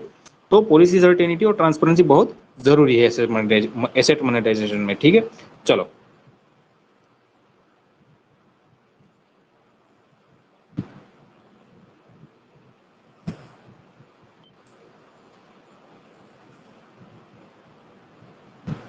अभी ये स्पोर्ट्स का इसमें कोई इम्पोर्टेंट नहीं है कुछ।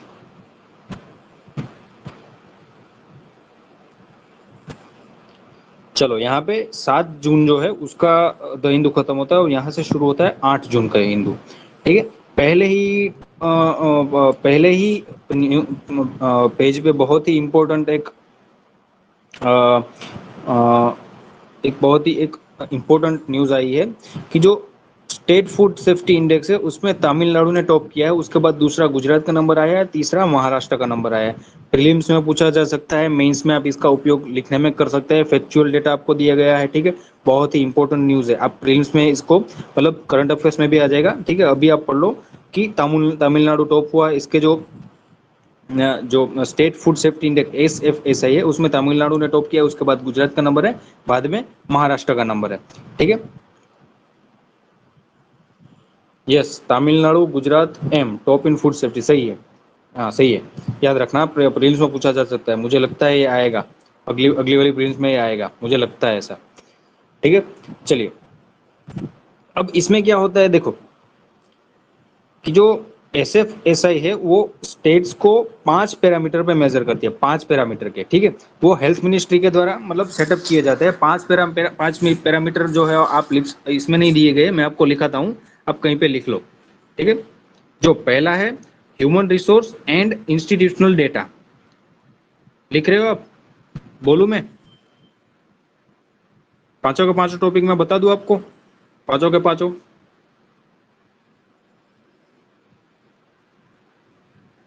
ओके, मैं बताता हूँ, चलो कहीं पे लिखना शुरू करो। चलो, human resource and institutional data, वो पहला है, पहला पैरामीटर है human resource and institutional data. दूसरा दूसरा पैरामीटर है कंप्लायंस।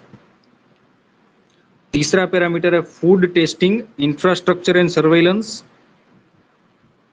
तीसरा पैरामीटर है food testing dash infrastructure and surveillance. तीसरा, फिर से बोलता हूँ, तीसरा है food testing dash infrastructure and surveillance, मतलब फूड टेस्टिंग का इंफ्रास्ट्रक्चर और उसका सर्वेलेंस। चौथा है ट्रेनिंग एंड कैपेसिटी बिल्डिंग, चौथा है ट्रेनिंग एंड कैपेसिटी बिल्डिंग। ठीक है, पांचवा है कंज्यूमर एम्पावरमेंट, पांचवा है कंज्यूमर एम्पावरमेंट। चलो, पांचों के पांचों लिख दिए सबने, या रिपीट करूं? ये पूछा जा सकता है प्रीलिम्स में, लिख लिए पांचों? 4 और 5 रिपीट करो। अच्छा चलो, फोर्थ है training and capacity building, fourth है ट्रेनिंग एंड कैपेसिटी बिल्डिंग। पांचवा है कंज्यूमर एम्पावरमेंट, लिख लिए 4 और 5?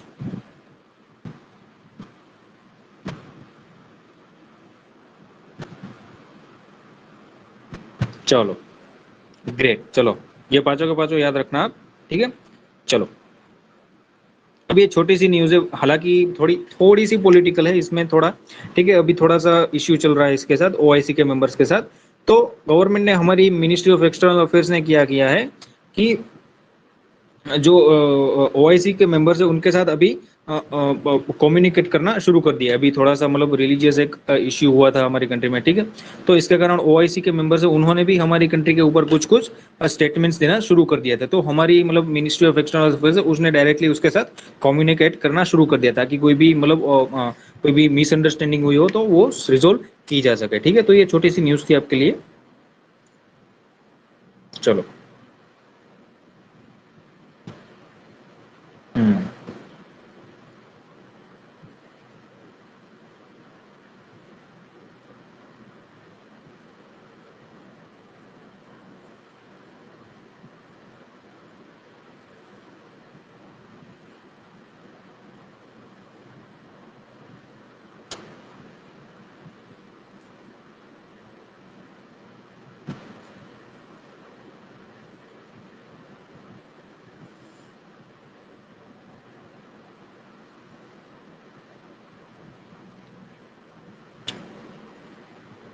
हम्म। ये एक अच्छा सा टॉपिक, एक बहुत अच्छा सा आर्टिकल आया है, ठीक है, 8 जून के दिन हिंदू में।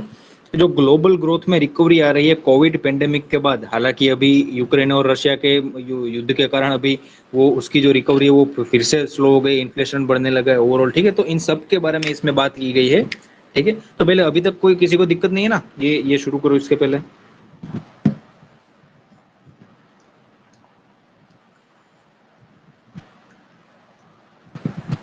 हम्म। चलो फिर इसको शुरू करते हैं। तो इसमें ओवरऑल ये कि मैं आपको एक ओवरऑल मैसेज देता हूँ कि जो ग्लोबल ग्रोथ रिकवरी है उसमें डेवलपिंग जो इकोनॉमीज है ना, जैसे कि इंडिया हो गया, साउथ ईस्ट कंट्री हो गए, साउथ ईस्ट एशियन कंट्रीज हो गए, जो कि डेवलपिंग कंट्रीज है, उनके लिए मतलब ये जो ओवरऑल अभी जियो पोलिटिकल वोलेटिलिटी है, ठीक है, मतलब कंट्रीज झगड़ रहे हैं, पेंडेमिक है, लॉकडाउन भी कहीं कहीं चल रहा है, ठीक है। तो ऐसे में डेवलपिंग इकोनॉमीज के लिए इस इन्फ्लेशन से बाहर आना, फिर से ग्रोथ की ट्रेजेक्टरी पे आना बहुत ही ज्यादा डिफिकल्ट होने वाला है आने वाले समय में, ठीक है। और इसके लिए गवर्नमेंट को इंटरवेंट करना पड़ेगा, इंडिया की गवर्नमेंट नहीं, सभी कंट्री की गवर्नमेंट को अपने अपनी, सभी डेवलपिंग कंट्रीज की गवर्नमेंट को अपने अपने कंट्रीज में मतलब इंटरवेंट करना पड़ेगा, सोशली, इकोनॉमिकली, पॉलिटिकली, सब तरह से, ठीक है। चलो, अभी क्या हो रहा है कि इन्फ्लेशन का एक ओवरऑल कंसर्न देखने को मिल रहा है, ठीक है। तो इसका कई रीजन है, जैसे कि मैंने आपको बताया, और आईएमएफ का जो डेटा है, ठीक है, ये आपके लिए फैक्चुअल इन्फॉर्मेशन हो गया आईएमएफ वाली, कि आईएमएफ ने ये कहा है कि अभी जो इन्फ्लेशन चल रहा है, ग्लोबल इन्फ्लेशन, ठीक है, वो अभी मतलब वो लास्ट 40 ईयर में सबसे ज्यादा है, लास्ट 40 सालों में सबसे ज्यादा अभी इन्फ्लेशन जो है वो दिखने को मिल रहा है। तो ये भी एक बहुत बड़ा मतलब एक फैक्ट आपके लिए हो गया, मेंस के लिए, ठीक है। और आईएमएफ ने ये भी कहा है कि जो इन्फ्लेशन ये जो अभी चल रहा है वो अभी लंबे समय समय के लिए चलने वाला है, ठीक है। मतलब कितना समय नहीं दिया गया है, मतलब ये अभी 1-2 महीने में खत्म नहीं होने वाला है, ठीक है। तो ओवरऑल एडवांस इकोनॉमी में 5.7% और डेवलपिंग इकोनॉमी जो छोटी छोटी इकोनॉमी, हमारी कंट्री भी इसमें आ गई, तो उसमें 8.7% एवरेज, मतलब एवरेज लिया उन्होंने, एवरेज बताया है सभी कंट्री का, कि उसमें 8.7% इन्फ्लेशन जो है अ, वो देखने को मिल सकता है, ठीक है। और 2023 में जाके ये थोड़ा कम होगा, ठीक है। एडवांस्ड इकोनॉमी में 2.5% और इमर्जिंग मार्केट्स में, वो इमर्जिंग इकोनॉमीज जो है उसमें जाके 6.5% वो हो जाएगा, ठीक है। मतलब ओवरऑल अभी 1 साल तक को तो ये जो इन्फ्लेशन है वो चलने वाला है, ऐसा आईएमएफ का कहना है, ठीक है। इसके मतलब इसके कई रीजन है, जैसे कि यहाँ पे कॉमोडिटी प्राइसेस बढ़ रही है, ठीक है, फूड प्राइसेस बढ़ रही है, वो भी हाई रहने वाली है, ठीक है। और साथ ही साथ ये यूक्रेन रशिया का युद्ध हो गया, ठीक है। और पुअर वेदर हुआ इस बार हमारी इंडिया में, क्या हुआ कि जो देखिए इसी तरह से कनेक्ट होता है इन्फ्लेशन में, ये तो आ गया, ठीक है, इसको ही कनेक्शन बोलते हैं। ये जो इन्फ्लेशन है उसका कई कारण है, कोविड पेंडेमिक हुआ, ठीक है, यूक्रेन वाला वॉर हुआ, रशिया वाला, यूक्रेन रशिया वाला, और अभी वेदर का भी इश्यू हो गया हमारी कंट्री में, ठीक है। जो गेहूं है उसकी जो यील्ड है, गेहूं की ये जो यील्ड है वो थोड़ी कम होगी इस साल, ठीक है। इससे भी गेहूं का जो अगर एक्सपोर्ट किया होता हमने तो ऐसा हो सकता था कि हमारी कंट्री में खुद में भी उसकी कीमत बढ़ने लगे, ठीक है। तो इसको हम बोलते हैं कनेक्शन करना है, मतलब वेदर आ गया यहाँ पे, वेदर वेदर के कारण जो भी इश्यू है वो आ गया, इंटरनेशनल इश्यू आ गया, ठीक है, कोविड पेंडेमिक आ गया, इस तरह से। तो इन सब के कारण ओवरऑल जो ग्लोबल प्राइसेस है वो बढ़ने लगी है। हाउस होल्ड पे इम्पेक्ट की अगर हम बात करें, हाँ, लो प्रोडक्शन ऑफ ईट, हाँ हाँ, मतलब इतना ज्यादा, मतलब 50% कम हो जाना ऐसा नहीं है, मतलब जो मतलब वन अराउंड कुछ 5-6% का जो कमी आने वाली थी, ऐसा कुछ मतलब डिजिट दिया गया था थर्ड पार्टी कुछ रिसर्चर्स होते हैं उनके द्वारा, ठीक है। तो मतलब वेदर का भी इफेक्ट आता है इसमें, ठीक है, इन्फ्लेशन में, ये बता रहा है, ठीक है। आपको इस पे फोकस करना है कि वेदर का भी इम्पेक्ट आता है इन्फ्लेशन पे, ठीक है। चलो, और इस पे हाउस होल्ड जो है उसके भी उस पे भी इसका इम्पेक्ट आता है। तो देखिए, जो हायर इनकम हाउस होल्ड होता है, ठीक है, जिसकी इनकम हाई होती है, जिनके पास इतना अच्छा कैपिटल होता है, जिनके पास सेविंग्स होते हैं, तो उनको इतना ज्यादा इफेक्ट नहीं होता। और उनका जो फूड होता है ना, फूड इंटेक, वो थोड़ा डाइवर्स होता है, वो सिर्फ और सिर्फ गेहूं की चीजें ही नहीं खाती है, ना ही सिर्फ और सिर्फ चावल की चीजें खाते हैं, वो डिफरेंट डिफरेंट चीजें खाते हैं। क्यों? क्योंकि उनका फाइनेंशियल कैपेसिटी थोड़ा ज्यादा होता है, ठीक है। तो इससे क्या होगा कि उन पर इसकी जो फूड कमोडिटीज की जो प्राइस इंक्रीज हो रही है वो उतनी ज्यादा इम्पेक्ट नहीं करेगी। लेकिन जो लो इनकम हाउस होल्ड होते हैं, ठीक है, मतलब जो हम बात करें मिडिल इनकम हाउस हो गए, ठीक है, जिसकी फाइनेंशियल पोजीशन इतनी ज्यादा अच्छी नहीं होती, तो उनका जनरली फूड इंटेक कौन सा जनरली कॉमन होता है, ठीक है। यानी मान लो कि गेहूं की रोटी होती है उनके ऊपर, और कोई मतलब सब्जी होती है, इस तरह से, मतलब ओवरऑल कॉमन होता है उनका। तो ओवरऑल कॉमन होने के कारण क्या होता है कि जब भी कमोडिटी की प्राइसेस बढ़ती है उनको सबसे ज्यादा नुकसान होता है। और कभी कभी ऐसा भी हो सकता है कि उसमें मान लो कि कोई घर में पैसा प्रोवाइड कराने वाला, मतलब मान लो कि उनको अनएम्प्लॉयमेंट फेस करना पड़े, तब तो उनकी हालत बहुत ही ज्यादा बुरी हो जाती है। ठीक है, तो ये ओवरऑल अभी ग्लोबल इन्फ्लेशन में अभी इसका जो हाउस होल्ड है वो मिडिल इनकम जो हाउसिंग है, लो इनकम हाउसिंग है, उस पे ऊपर बहुत ज्यादा पड़ता है। साथ ही साथ कैपिटल आउटफ्लो, इसके बारे में हमने कल मतलब विस्तार से बात की थी, एक पूरा का पूरा आर्टिकल था। ठीक है, तो कैपिटल जैसे यहाँ पे अभी जो फॉरेन पोर्टफोलियो इन्वेस्टर्स है वो क्या कर रहे हैं कि यहाँ पे जो उन्होंने एसेट खरीदे वो बेच रहे हैं अभी। ठीक है, तो इससे क्या होगा कि जो अपना वो जो मार्केट है, इंडिया का मार्केट है, उसमें पैसों की ज्यादा उपलब्धि हो जाएगी, इन्फ्लेशन और थोड़ा सा बढ़ेगा। ठीक है, क्योंकि लिक्विडिटी बढ़ जाएगी। ठीक है, तो ये भी एक इश्यू अभी हमें को देखने को मिल रहा है। यूनाइटेड स्टेट्स ने भी अपना जो बेंचमार्क रेट से उसको बढ़ा दिया था। ठीक है, इससे क्या हुआ कि जो फॉरेन पोर्टफोलियो इन्वेस्टर्स है वो यहाँ से भागने लगे। ठीक है, वो अपना जो अपना जो कैपिटल वो यहाँ से निकालने लगे। ये भी एक इश्यू हमें देखने को मिला है। तो ये ग्लोबल ग्रोथ जो है, मतलब ये ओवरऑल ये कह रहा है कि ग्लोबल ग्लोबल ग्रोथ जो अभी हो रहा है, ठीक है, उसमें ये जो हमारा जो डेवलपिंग वाले कंट्रीज है, ठीक है, जो जैसे कि इंडिया हो गया डेवलपिंग है, तो इनको ये ज्यादा मतलब इफेक्ट करता है। ठीक है, इनको बहुत ज्यादा इम्पेक्ट करने लगता है। ठीक है, ये जो इन्फ्लेशन होता है, इनके लोग मतलब जो हमारी कंट्री में क्या होता है कि लो इनकम हाउसिंग जो होते हैं वो भी ज्यादा होते हैं डेवलपिंग कंट्रीज में। ठीक है, और कैपिटल आउटफ्लो होने से भी क्या होता है कि हमारी कंट्री का जो ओवरऑल रेटिंग जो होता है इकोनॉमी का वो भी गिर जाता है। जैसे को फिक्की है और ये सब जो वर्ल्ड बैंक है वो सब रेटिंग गिरा देते हैं इंडिया का, इंडिया की इकोनॉमी का। क्यों? क्योंकि उनको ऐसा लगता है कि इंडिया की इकोनॉमी की हेल्थ जो है वो इतनी अच्छी नहीं है। ठीक है, तो ऐसे मतलब मल्टी डायमेंशनल इफेक्ट होती है इंडिया की, मतलब डेवलपिंग कंट्रीज होती है उन पे। ठीक है, उसके साथ पॉलिसी ऑप्शंस की अगर हम बात करें तो देखो, पॉलिसी ऑप्शन मतलब हमारी कंट्री में इन्फ्लेशन कंट्रोल करने का मतलब कौन करता है कि आरबीआई जो होती है वो रेपो रेट का जो रेपो रेट उसको चेंजेस करता है। ठीक है, क्वालिटेटिव क्वांटिटेटिव ये सब आपने पढ़ा है, ये सब स्टेप्स लेती है। लेकिन कुछ चीजें ऐसी होती है जो हमारे कंट्रोल में नहीं होती, कि यूक्रेन और रशिया का जो युद्ध है वो हमारे कंट्रोल में तो नहीं है, वो आरबीआई के कंट्रोल में तो नहीं है, वो आरबीआई रशिया को तो नहीं कह सकता कि आप युद्ध मत करो। ठीक है, तो ऐसी जो चीजें होती है वो आरबीआई जो हमारी कंट्रोल के बाहर होती है। तो ऐसी स्थिति में आरबीआई को मतलब ओवरऑल कैसा करना चाहिए आरबीआई को कि एक स्टेबल स्टांस अपनाना चाहिए। ठीक है, ताकि वो रेपो रेट इतना ज्यादा भी ना बढ़ा दे कि मार्केट में पैसों की इतनी कमी हो जाए। ठीक है, कि लोगों के पास मतलब लोगों को इन्वेस्टमेंट करने में भी प्रॉब्लम आने लगे, और इतना ज्यादा लिक्विडिटी भी नहीं बढ़ा देना चाहिए कि वो स्टैगफ्लेशन, जो हमने स्टैगफ्लेशन कल पढ़ा था ना, कि वो स्टैगफ्लेशन की स्थिति आ जाए। ठीक है, तो पॉलिसी ऑप्शन में ऐसी जब स्थिति हो जब बहुत सी ज्यादा फैक्टर्स हमारे कंट्रोल के बाहर हो, तो आरबीआई को एक मिडल स्टांस लेना चाहिए। ठीक है, उसके बाद सेफ्टी नेट की, अगर सेफ्टी नेट्स की भी बात की गई है। ठीक है, सेफ्टी नेट मतलब मान लो कि सोशल सिक्योरिटी नेट, मतलब मान लो कि गरीबों को मतलब गवर्नमेंट कोई प्रोग्राम चला के गरीबों को खाना देती है, तो ये एक तरह का सोशल सिक्योरिटी हो गया, एक सामाजिक सुरक्षा हो गई गरीबों के लिए।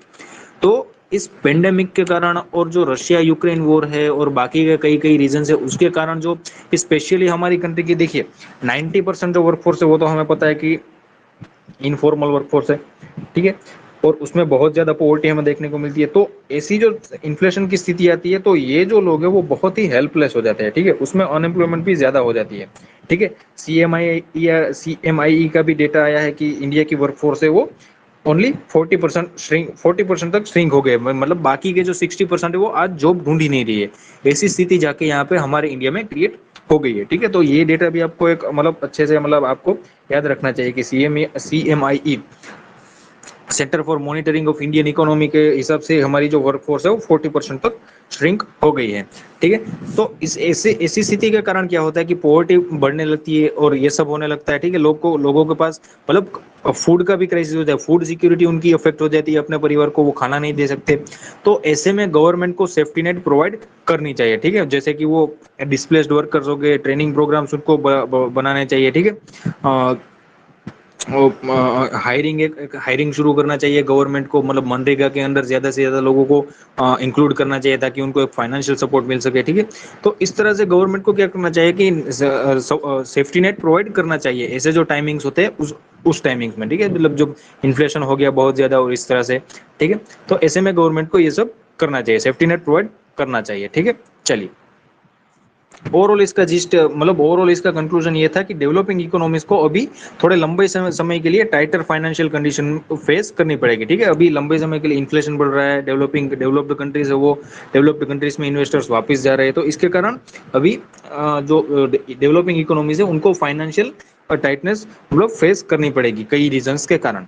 ठीक है, चलिए अब जीएसटी काउंसिल का रूलिंग, हालांकि ये इतना ज्यादा अभी इंपॉर्टेंट नहीं लग रहा है, अभी रूलिंग आया ही है इसका। ठीक है, अभी रूलिंग क्या आया था मतलब सुप्रीम कोर्ट का, कि जो जीएसटी काउंसिल की जो रिकमेंडेशन है, आप इसका ये जो केस का नाम है union of India and union of India versus Mohit minerals private limited, उसमें सुप्रीम कोर्ट ने ये कहा था कि जो रिकमेंडेशन है जीएसटी काउंसिल की वो यूनियन या तो स्टेट पे बाइंडिंग नहीं है। ठीक है, ये एक बहुत इंपॉर्टेंट रूलिंग है इसका, आपको ये केस का नाम याद रखना चाहिए। ठीक है, फैक्ट्स के साथ आप ये जो केसेस होते हैं उनके भी नाम याद रखा करो। ठीक है, वो भी आपको मतलब आपको जब आप ऐसे केसेस का नाम लिखते हैं, थोड़ी फैक्चुअल बातें लिखते हैं, तो आपका स्कोर मेंस में बहुत ज्यादा बढ़ जाता है। ठीक है, चलो देखिए गवर्नमेंट ने शुरू में क्या किया था कि एक एज अ सुपर बॉडी उसको जीएसटी काउंसिल को मतलब एस्टेब्लिश करना, as a super body establish करना गवर्नमेंट ने, मतलब ऐसी मतलब आशास्पद थी गवर्नमेंट की एक जीएसटी काउंसिल होगा हमारा, और ये पूरी की पूरी कंट्री में जो टैक्सेशन सिस्टम है, जो जीएसटी का जो सीजीएसटी एसजीएसटी आईजीएसटी उन सबको ये अच्छे से कंट्रोल करेगा। ठीक है, लेकिन ऐसा ऐसा हुआ नहीं, क्यों? क्योंकि गवर्नमेंट को क्या करना पड़ा कि जो स्टेट है उनको भी उनको 2/3 वोटिंग देना पड़ा, और जो यूनियन है उसको 1/3 वोटिंग मिला। ठीक है, मतलब एक थोड़ी एक तरह की इनइक्वालिटी हो गई। तो अभी क्या होता है कि स्टेट और गवर्नमेंट कभी कभी झगड़ते हैं। ठीक है, मतलब उनका थोड़ा झगड़ता मतलब थोड़ा कन्फ्लिक्ट रहता है उनके बीच में। जीएसटी का जो फाइनेंसिंग होता है, जीएसटी का तो जो भी रूलिंग्स होते हैं उसके ऊपर गवर्नमेंट और इसका मतलब वोटिंग होता है। हमें भी पता है, आपने पढ़ा होगा पॉलिटी में, उसका वोटिंग होता है राज्यों का और यूनियन गवर्नमेंट का। तो इसमें थोड़ा सा मतलब उनके साथ बीच में कंफ्लिक्ट देखने को मिलता रहता है। ठीक है, क्यों? क्योंकि जीएसटी काउंसिल की जो कुछ अ, अगर मान लो कि बाइंडिंग बना दी गई होती तो स्टेट्स को उसको कंपलसरीली उसको फॉलो करना पड़ता। ठीक है, लेकिन हालांकि ये जो सुप्रीम कोर्ट ने अब ये जो रूलिंग दे दी है, तो इससे क्या होगा कि ये कंफ्लिक्ट भी धीरे धीरे कम होने लगेंगे। ठीक है, और यहाँ पे क्लियर लाइन भी ये बताई गई है कि देखिए जो आर्टिकल 246 ए है हमारा, ठीक है, जो आर्टिकल 246 ए है उसमें ये प्रोविजन दिया गया है कि जीएसटी के ऊपर स्टेट और यूनियन दोनों लेजिस्लेट कर सकेंगे। ठीक है, और 279 ए जो है उसके मतलब जो 279 जो है वो उसके अंडर जो सेंट्रल गवर्नमेंट है वो 246 ए का जो पावर है वो ले नहीं सकती है, वरना तो क्या होगा कि पार्लियामेंट सब कुछ अपने ऊपर ले लेगी, जीएसटी काउंसिल को फुली पावरफुल बना देगी। तो ऐसा तो नहीं चलता। ठीक है, तो इसको ये कहा गया कि 279 ए के अंडर जो भी आर्टिकल के अंदर जो प्रोविजन है, ठीक है, उसका उपयोग करके गवर्नमेंट 246 ए का जो पावर्स दिया गया है, ठीक है, स्टेट को भी जो लेजिस्लेट करने का, उसको हटा नहीं सकती है। ठीक है, तो ये यहाँ पे एक क्लियर लाइन हो गई कि मतलब वरना तो क्या होगा कि गवर्नमेंट उसको सेंट्रल गवर्नमेंट इसको फुली पावरफुल बना देगी, जो अब जो वो वैसे ही करना पड़ेगा स्टेट्स को। ठीक है, तो ये एक क्लियर लाइन बताई गई है अभी जीएसटी काउंसिल के जो जो प्रोविजन है उसके उसके अंदर। ठीक है, चलो तो ये एक छोटा सा मतलब रूलिंग था, ये पूरा का पूरा बाद में आ गया, एक पॉलिटिकल उसका टच दिया गया है, लेकिन जो जो आपके लिए इंपॉर्टेंट नहीं है, आपको ये याद रखना है आर्टिकल 246 ए, जो आपको प्रीलिम्स में पूछा जा सकता है, मेंस में भी पूछा जा सकता है, जीएसटी काउंसिल के बारे में, उसमें आप दोनों को इसको मेंशन करना करना चाहिए। ठीक है, चलिए, और सुप्रीम कोर्ट का ये जो रूलिंग है उसको भी आपको याद रख लेना चाहिए। ठीक है, चलो बाकी का जो आगे का डिस्कशन है वो थोड़ा पॉलिटिकल रहता है, वो आपके लिए इंपॉर्टेंट नहीं है। चलो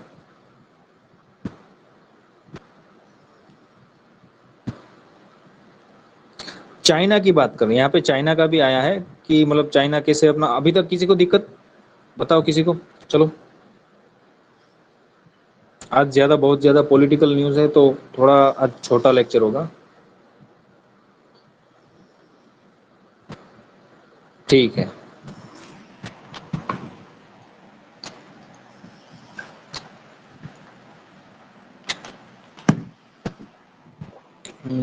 चलो यहाँ पे चाइना की न्यूज़ आया है। कमलाक्षर कल नहीं आएंगे, कमलाक्षर परसों आने वाले हो, तो कल एक दिन का मैं आपको कंडक्ट करवाऊंगा। ठीक है, परसों से उनका रेगुलर हो जाएगा। ठीक है, वो कल आ जाने ही वाले थे, लेकिन उनका मतलब कुछ हो गया होगा, डिले हो गया, तो कल नहीं आ पाएंगे, परसों से वो आ जाएंगे। ठीक है, चलो।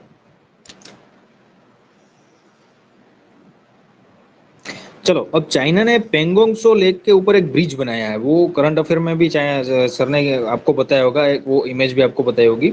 तो चाइना ये कह रहा है कि वो हमने शांति के लिए, वो पीसफुल पर्पज से बना, वो तो अब जाहिर सी बात है, वो तो यही कहेगा। ठीक है। लेकिन इंडिया को मतलब इसका मतलब ये नहीं है कि इंडिया मतलब इंडिया को तो पता ही है कि चाइना ऐसे ही कहेगा, हमको भी पता है। लेकिन ये जो पीसफुल मतलब पीसफुल जो है वो लॉफुल नहीं है। ठीक है।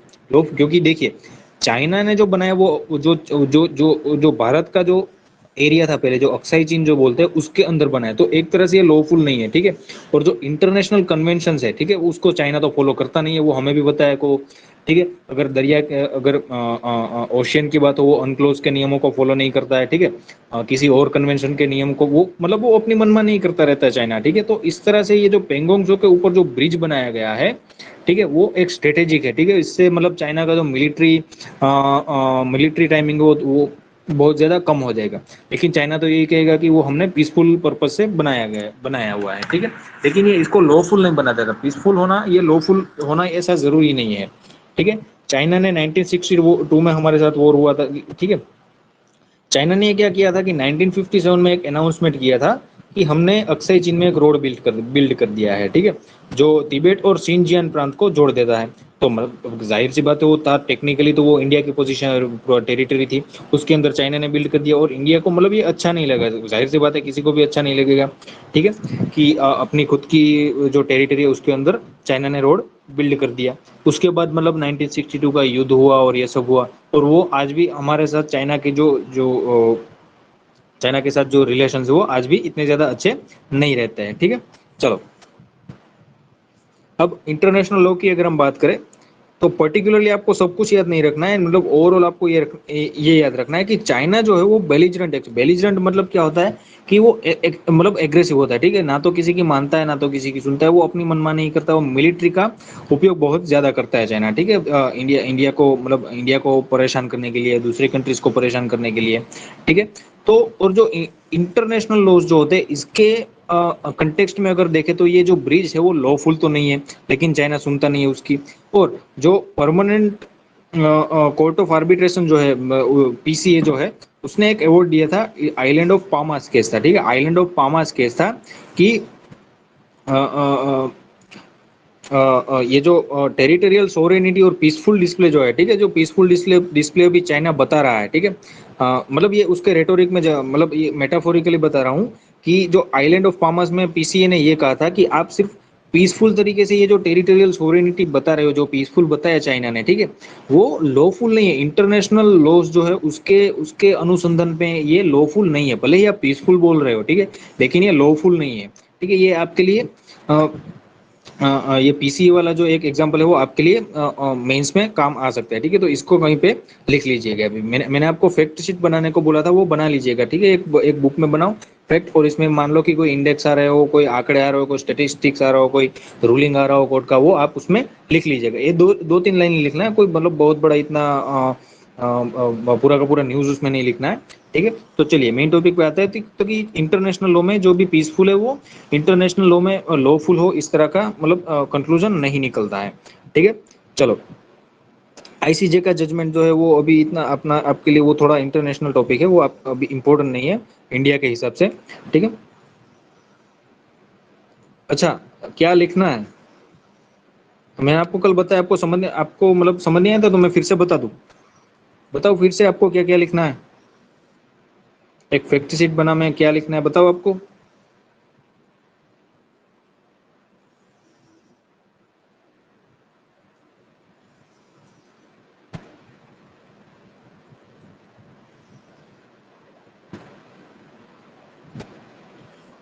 अच्छा, मतलब आपको समझ में आ गया? फैक्ट शीट में क्या लिखना है आपको समझ में ना आया हो तो बोलो, मैं बताऊं।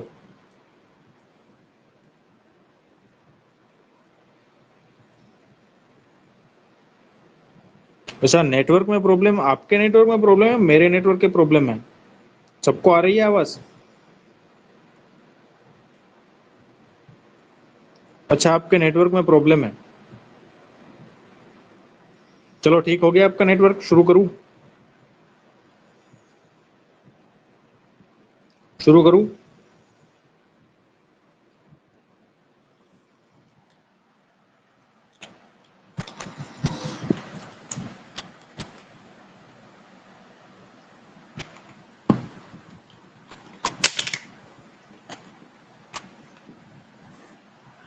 ठीक है, चलो अभी आगे शुरू करता हूं।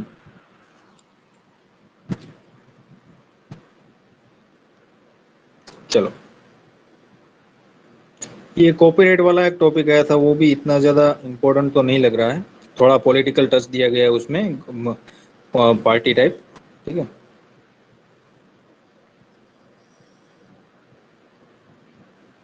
चलो।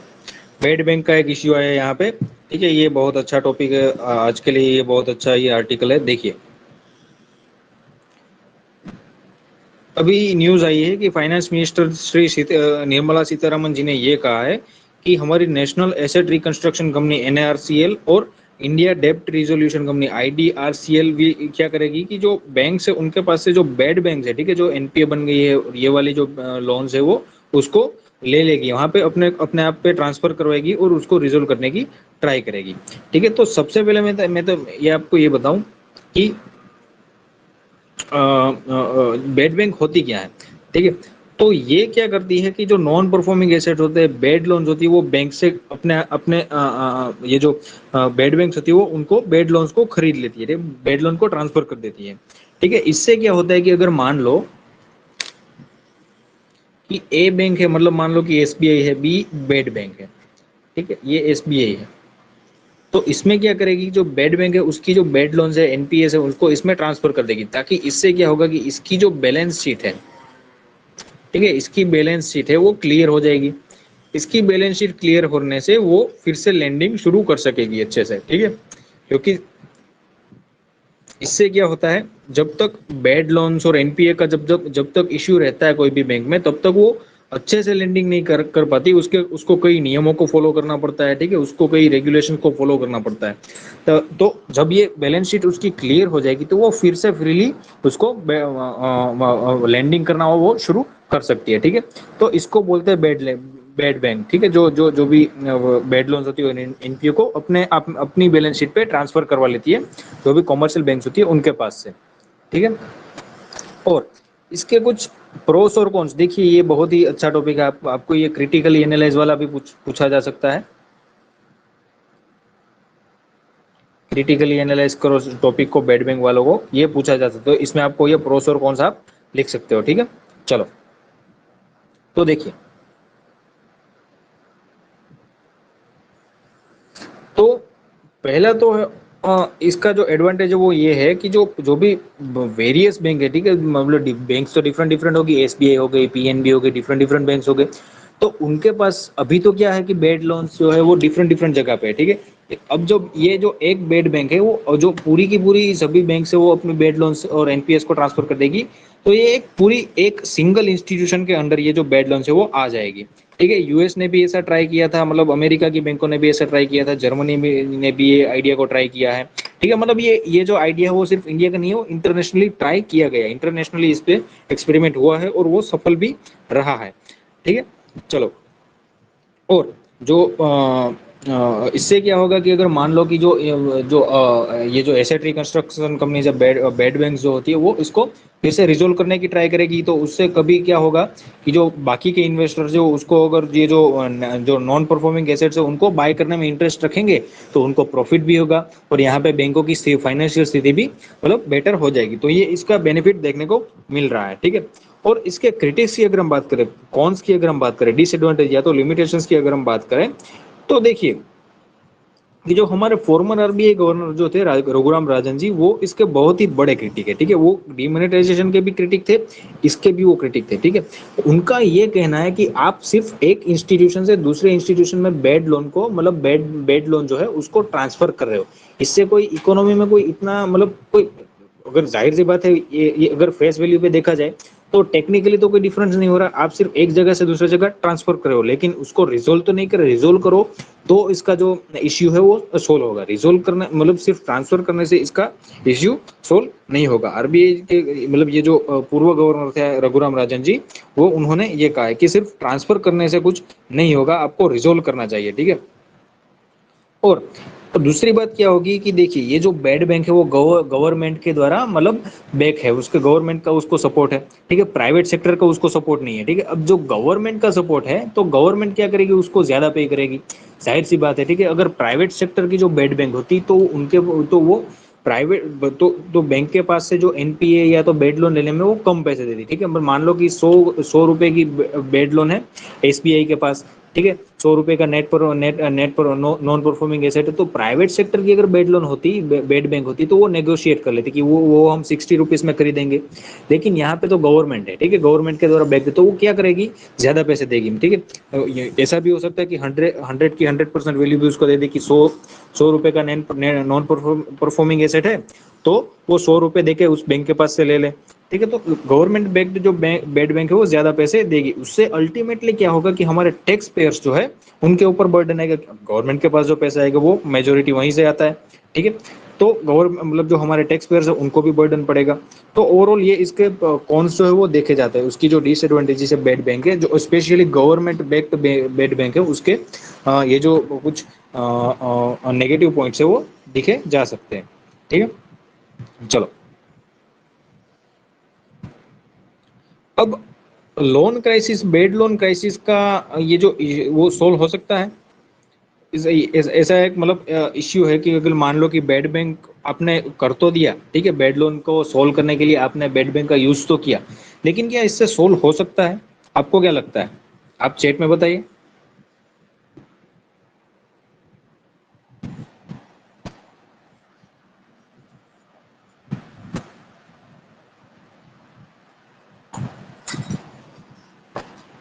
नहीं, कोई नहीं, चलो मैं ही बता देता हूँ। देखिए, जो प्रॉब्लम क्या है हमारे कंट्री में, देखिए जो बेड बैंक जो एनपीए का प्रॉब्लम है वो गवर्नमेंट की जो ये जो मतलब पब्लिक सेक्टर जो बैंक है ना, पब्लिक सेक्टर बैंक उसमें ज्यादा है, ठीक है। और इस पब्लिक सेक्टर बैंक को चलाता कौन है? ब्यूरोक्रेट्स चलाते हैं, ठीक है। देखिए, और उनकी पोजीशन क्या होती है? परमानेंट वाली होती है। तो अगर मान लो कि एक बार बेड लोन्स उनके पास से ली तो वो दूसरी बार भी ऐसा ही करेंगे, ठीक है। उनको खुद की तो नहीं पड़ी है। अगर प्राइवेट सेक्टर की बैंक होती तो उसमें क्या होता कि उसमें देखिए उसमें हायरिंग और फायरिंग होता है, और उसके साथ जो बैंक का जो मतलब बैंक के जो चलाने वाले होते हैं उनका खुद का फाइनेंशियल इंटरेस्ट उसमें होता है, ठीक है। उसका खुद का फाइन तो वो पहले से ही ध्यान रखेगा, ठीक है। पहले से ही वो ध्यान रखेगा कि मेरी बैंक में बेड लोन की ज्यादा मतलब भरमार ना हो जाए। लेकिन गवर्नमेंट की मतलब पब्लिक सेक्टर बैंक में क्या होता है कि वो चलाने वाले खुद ब्यूरोक्रेट होते हैं, तो उनका टेक्निकली खुद का नुकसान नहीं होता, उनकी तो वो तो सैलराइज पर्सन होते हैं, ठीक है। तो वो एक बार अगर बेड लोन ली तो दूसरी बार बेड लोन मतलब बनाएगा, बेड लोन जनरेट करेगा, ठीक है। तो मतलब ये बड़ी आर्गुमेंट ये दी जा रही है कि जो ये जो बेड बैंक है गवर्नमेंट के सपोर्ट वाली जो बेड बैंक है उसके कारण ये जो एक बार अगर रिजोल्व कर लो बेड लोन को खरीद लो तो वो फिर से बेड लोन जनरेट करने लगेगा। ये भी एक बहुत बड़ा इसका डिसएडवांटेज हो सकता है, ठीक है। चलो, और इसकी अगर मतलब मान लो कि क्रेडिट को फ्लो करवाने के लिए ये रिवाइव कर सकता है नहीं, इसके बारे में भी अगर हम बात करें तो देखिए अभी क्या हो रहा है कि इतनी ज्यादा एनपीए और बेड लोन जो बनी पड़ी है हमारी कंट्री में, इसके कारण ओवरऑल 5 लाख करोड़ का जो मनी है मतलब, ठीक है, फाइनेंस जो है, कैपिटल जो है वो मतलब एक तरह से पार्क हो गया, पैक हो गया, ठीक है। जो बैंक है वो लेंडिंग भी नहीं कर पा रही है इतने पैसे को, कहीं पे वो खुद के पास रखना पड़ रहा है, मतलब वो एक तरह से फिक्स हो गया है, बैंकिंग के सिस्टम के अंदर है, वो बाहर नहीं निकल रहा है इकोनॉमी में, ठीक है। तो अगर मान लो कि ये जो बेड बैंक है बेड लोन्स खरीद ले बेड बैंक, तो इससे कारण क्या होगा कि बैंक्स जो एडिशनल 5 लाख करोड़ जो है वो उसको रिलीज करके इकोनॉमी में डाल सकेगी, लेंडिंग कर सकेगी ओवरऑल, ठीक है। तो ये कहा जा रहा है कि ये बेड लोन को खरीद ले बेड बैंक के कारण ये जो इकोनॉमी है उसमें क्रेडिट फ्लो फिर से बढ़ेगा, ठीक है। चलिए, अभी किसी को इसमें दिक्कत?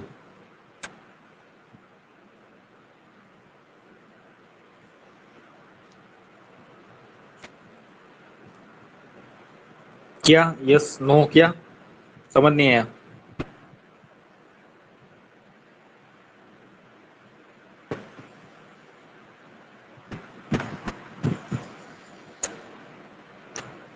फिर से लिखो, कोई किसी को इश्यू? लिखो लिखो, फिर से लिखो। अच्छा हाँ,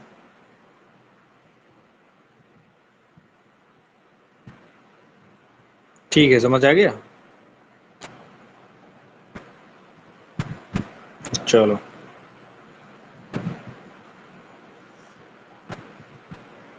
उसके बाद हाँ, न्यूक्लियर सप्लायर ग्रुप, उसका एक छोटा सा मतलब थोड़ा सा इंपॉर्टेंट भी है टॉपिक। तो हमारे जयशंकर जी ने मतलब मिनिस्ट्री ऑफ एक्सटर्नल अफेयर्स ने ये कहा था कि हम भी उसका मतलब इंडिया का ऑब्जेक्टिव है कि न्यूक्लियर सप्लायर ग्रुप जो है उसमें इंडिया ज्वाइन करना चाहता है, ठीक है। और सबसे बड़ा हमारा दुश्मन कौन है जो आने कौन नहीं देता है? सिंपल बात है, चाइना। ठीक है। उसका चाइना का कहना ये रहता है कि इंडिया अभी नॉन प्रोलिफरेशन ट्रीटी में हाँ, चाइना, सही सही बात है, चाइना। ठीक है।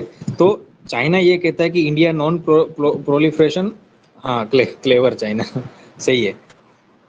तो ये चाइना का कहना ये है कि इंडिया नॉन प्रोलिफरेशन टीटी जो एनपीटी जो है उसका सिग्नेटरी नहीं है, इसलिए इंडिया एनएसजी में नहीं आ सकता। चाइना मतलब ये जो क्या होता है न्यूक्लियर सप्लायर जो ग्रुप है ना, वो उसमें 48 मेंबर्स है, ठीक है। तो इसमें कोई न्यू मेंबर को किसी को ज्वाइन करना हो तो उसमें एक तरह का वोटिंग होता है, ठीक है। तो सब लोगों का सभी मेंबर का कंसेंसस उसमें चाहिए होता है। लेकिन चाइना तो ना कह रहा है, ठीक है, इंडिया को आने नहीं दे रहा। तो इस तरह से इसमें क्या हो रहा है कि चाइना ये कह रहा है कि India nuclear non proliferation treaty का सिग्नेटरी नहीं है, इसलिए इसको नहीं आना चाहिए। लेकिन जयशंकर जी ने भी ये कहा है, हमारे जयशंकर जी के स्टेटमेंट्स जो आते हैं वो थोड़े मजेदार होते हैं।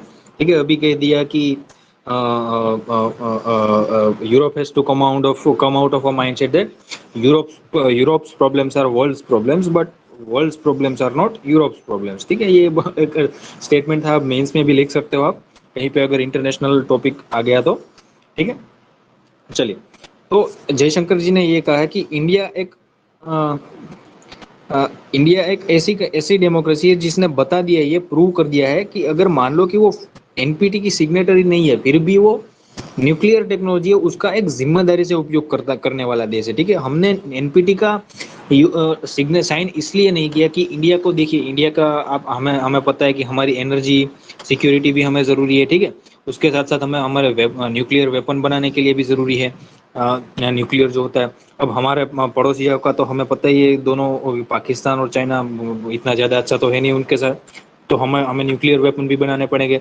और न्यूक्लियर वेपन बनाने के लिए हमें एक क्लोरिफ प्रोलिफरेट किया हुआ, ठीक है, सघन किया हुआ यूरेनियम हमें चाहिए होता है। ठीक है, मतलब मिलिट्री ग्रेड जो यूरेनियम होता है वो। तो अगर हमने साइन कर दिया होता तो वो हम नहीं बना पाते।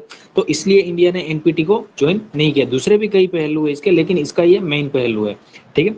तो अभी जयशंकर जी ने भी ये कह दिया कि जो हम जो मिसाइल टेक्नोलॉजी कंट्रोल रिजिम है, ठीक है, उसके साथ ऑस्ट्रेलिया ग्रुप है और वासेनार अरेंजमेंट है उसका भी हम मेंबर रहते हैं। ठीक है, इंडिया जो मेंबर रहता है, ठीक है। तो जयशंकर मतलब वो चाइना का उनको उन्होंने खारिज कर दिया कि सिर्फ एनपीटी का हम सिग्नेटरी नहीं है तो हम एनएसजी ज्वाइन नहीं कर सकते। ठीक है, तो ये सामने आमने सामने इनका अभी चल रहा है, चाइना और इंडिया का। ठीक है, चलिए। तो ये उसकी ये छोटी सी न्यूज़ थी कि इंडिया भी न्यूक्लियर सप्लायर ग्रुप को ज्वाइन करना चाहता है। ठीक है, चलो।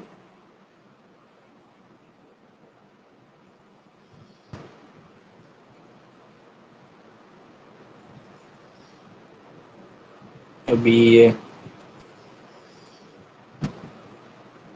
हाँ, एडवाइजरी बोर्ड ऑन डिसेबिलिटी का एक छोटा सा न्यूज़ है, पूरा का पूरा न्यूज़ का इम्पोर्टेंट नहीं है, एक छोटा सा ही उसमें ये है। आप मेंस के लिए लिख सकते हो कि central advisory board on disability, ठीक है, उसकी जो मीटिंग होनी चाहिए थी, हर 6 मंथ में मीटिंग होनी चाहिए थी, जिसको मैंडेट दिया गया था rights of person with disability act 2016। ठीक है। तो नवंबर में उसका गठन किया गया था, नवंबर 2020 में। लेकिन उसके बाद से इसकी मीटिंग हुई हो नहीं रही है। ठीक है। तो उसके बाद से उसकी मीटिंग हो नहीं रही थी। ठीक है। तो हमने हमने परसों सॉरी यस्टरडे हमने इसके ऊपर बात की थी, central advisory board on disability की मीटिंग आगे जाके होने वाली, तो एक्सेसिबल इंडिया कैंपेन था ना, उसके कंटेक्स्ट में हमने बात की थी। ठीक है। तो इसके ऊपर ये छोटी सी न्यूज़ आई थी कि उसके उसका कॉन्स्टिट्यूशन अभी फिर से हुआ नहीं है। ठीक है, चलो। और 6 6 महीने की इसकी मीटिंग जो होनी चाहिए वो भी उसका जो मीटिंग वो अभी हो नहीं रहा है। ठीक है, चलो। तो ये भी आप मेंस के लिए एक छोटा सा मतलब टॉपिक लिख सकते हो अपनी फैक्ट शीट में कि ये एक इरेग्युलरिटी गवर्नमेंट में के अंदर देखी गई है। ठीक है, तो इससे क्या होता है कि डिसेबल जो एक्सेसिबल इंडिया कैंपेन वो हमने बताया था ना आपको कि उसकी जो डेडलाइन है वो आगे बढ़ाती जा रही है। तो पहले वो कुछ 2020 थी, बाद में 21 किया गया, बाद में 22 किया गया। ठीक है, इस तरह से तो ऐसी इरेग्युलरिटीज गवर्नमेंट में थोड़ी देखी जा रही है। ठीक है, उसके बाद एक इम्पोर्टेंट टॉपिक आया है एयर स्पोर्ट्स, जो मान लो कि पैराग्लाइडिंग हो गया और ये जो बलून वाला ग्लाइडिंग हो गया। ठीक है, तो एयर स्पोर्ट जो इंडस्ट्री है वो अभी हमारी कंट्री में 80 से 100 करोड़ की ही इंडस्ट्री है। उसको मतलब उसमें बहुत ज्यादा पोटेंशियल है हमारी कंट्री में। अगर मान लो कि एयर स्पोर्ट, अब देखिए इसको इसको आप कनेक्ट कर सकते हो डायरेक्टली टूरिज्म से। ठीक है, अगर मान लो ना आपकी आप मतलब बड़े बड़े जो कंट्रीज होती है, आप टीवी में देखते होंगे कि लोग वो पैराग्लाइडिंग करने के लिए फॉरेन जाते हैं। ठीक है, मतलब मान लो कि स्विट्जरलैंड गए, स्कीइंग करने के लिए स्विट्जरलैंड जाते हैं, और पैराग्लाइडिंग करने के लिए कुछ इटाली और ऐसा कुछ होता है। ठीक है, तो ये जो स्पोर्ट्स है इनके करने, इस स्पोर्ट्स का यूज करने के लिए, इस स्पोर्ट्स का मजा लेने के लिए लोग फॉरेन कंट्रीज में जाते हैं। ठीक है, और तो उस कंट्रीज की टूरिज्म है वो स्ट्रांग होती है धीरे धीरे। ठीक है, उसी तरह से अगर हम भी हमारे जो ये एयर स्पोर्ट्स है उसका पोटेंशियल को अगर हम रियलाइज करें तो हमारी कंट्री का जो टूरिज्म सेक्टर है वो भी आगे आ सकता है। ठीक है, चलो, तो इसके लिए अभी गवर्नमेंट क्या कर रही है, एक ओवरऑल ओवरसाइट बॉडी बनाने जा रही है। ठीक है, कंस्टिट्यूट करने जा रही है एक 4 टायर गवर्नमेंट स्ट्रक्चर। हाँ सही है, टूरिज्म सेक्टर इंप्रूव होगा, सही है।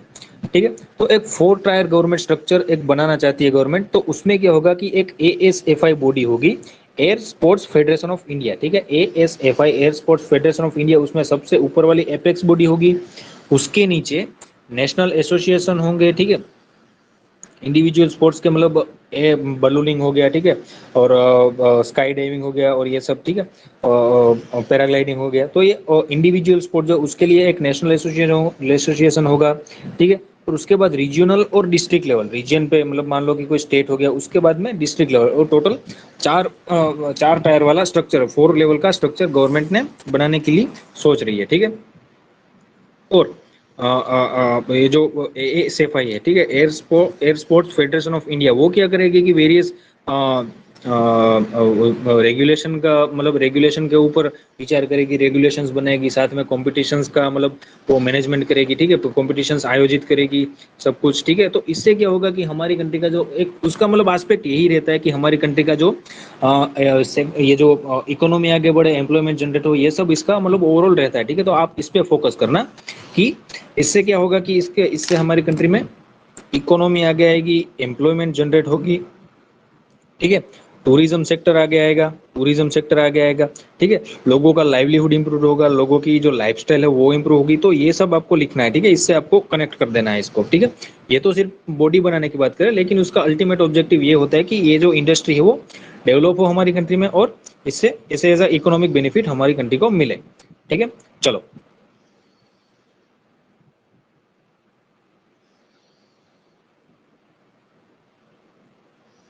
तो अभी क्या है कि इसकी जो वर्थ है हमारी कंट्री में, ये आप एक छोटा सा मतलब आप एक फैक्ट है कि अभी ये जो एयर स्पोर्ट्स इंडस्ट्री वो 80 से 100 करोड़ की ही है ओवरऑल। ठीक है, तो इतनी ज्यादा मतलब बहुत बड़ी हमारे मतलब आप मान लो कि आप अगर आपको पैराग्लाइडिंग करना हो तो आप अपने खुद के सिटी में भी नहीं कर सकते ना, आपको मतलब कुछ गोवा वोवा या कुछ वहां पे जाना पड़ेगा। ठीक है, तो ये छोटी इंडस्ट्री है अभी, वो आगे जाके इसको मतलब बड़ी कर सकती है। ठीक है, मतलब ओवरऑल इसका डेवलपमेंट हो सकता है। इसके लिए ये ASFI को एपेक्स बॉडी बना के चार लेवल की गवर्नमेंट 4 लेवल का स्ट्रक्चर को बनाने की गवर्नमेंट सोच रही है। ठीक है, चलिए, ये किसके अंदर आया था, ये नेशनल एयर स्पोर्ट्स पॉलिसी जो मिनिस्ट्री ऑफ सिविल एविएशन ने अनवेल किया था ना, उसमें नेशनल एयर स्पोर्ट्स पॉलिसी।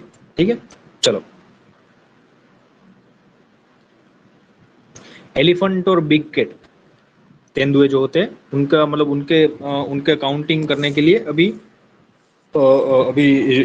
उनका काउंटिंग शुरू होगा। देखिए, इसमें इस सर गवर्नमेंट पहली बार ऐसा करेगी कि टाइगर, लेपर्ड और एलिफेंट पॉपुलेशन, ठीक है, इन तीनों का एक साथ उनका पॉपुलेशन गिनने की मतलब शुरू करेगी।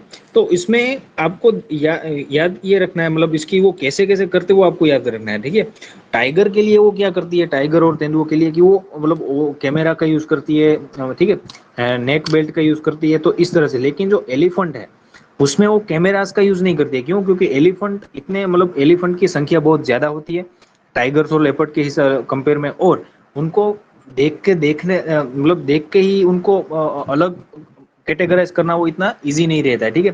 टाइगर का क्या होता है, उसके बॉडी पे स्ट्रिप्स होती है, लेपर्ड के बॉडी पे डॉट्स होता है, ठीक है।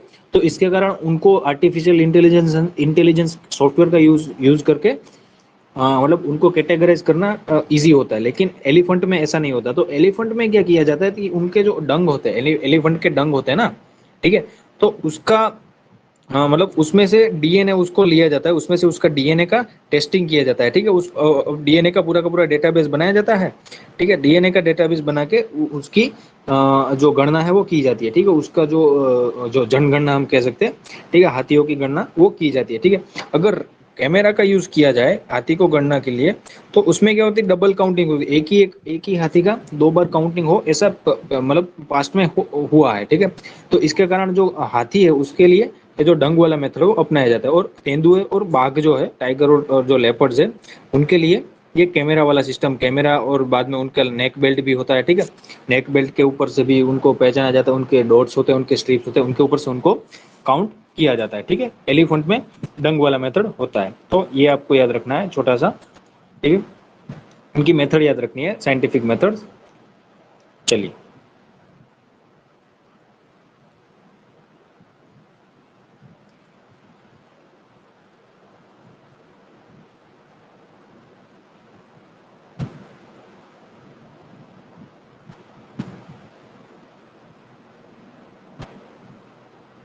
हम्म।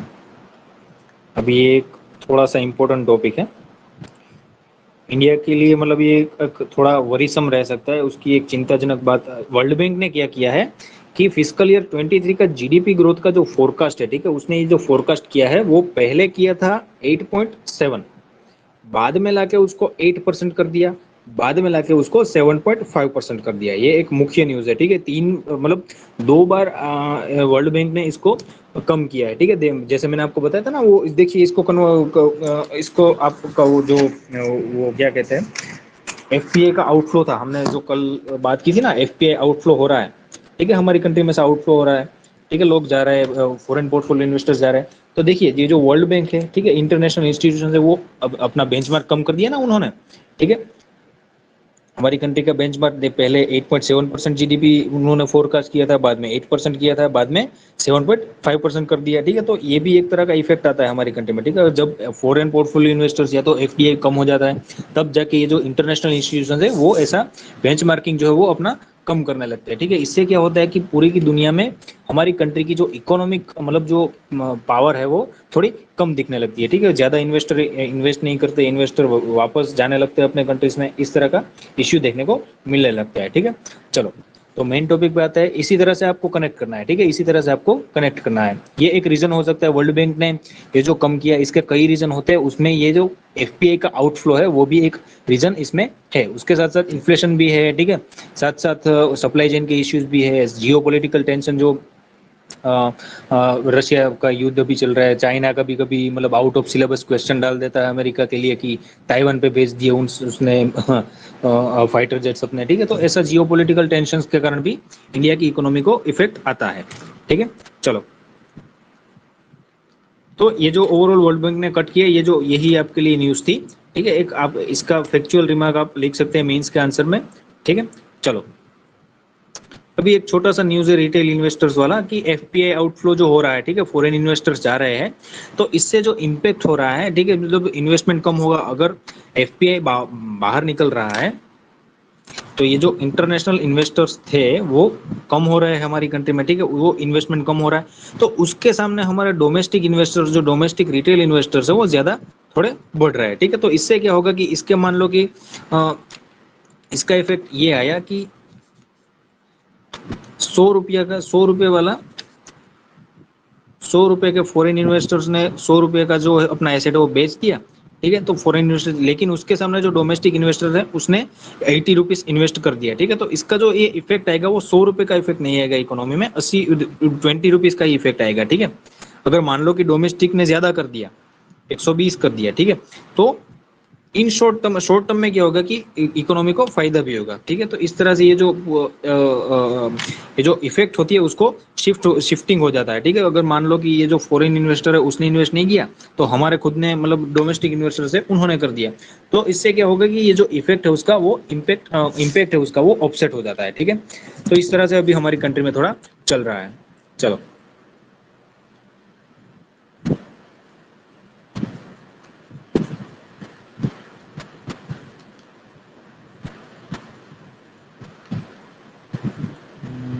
बाद में तो अभी स्पोर्ट्स का है।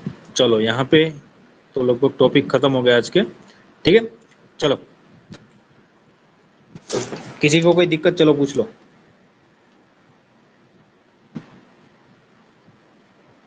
दिक्कत किसी को, वरना यहाँ पे लेक्चर खत्म करें।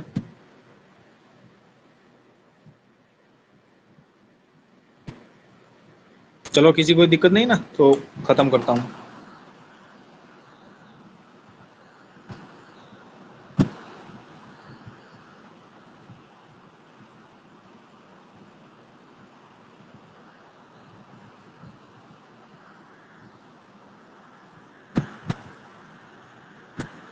चलो।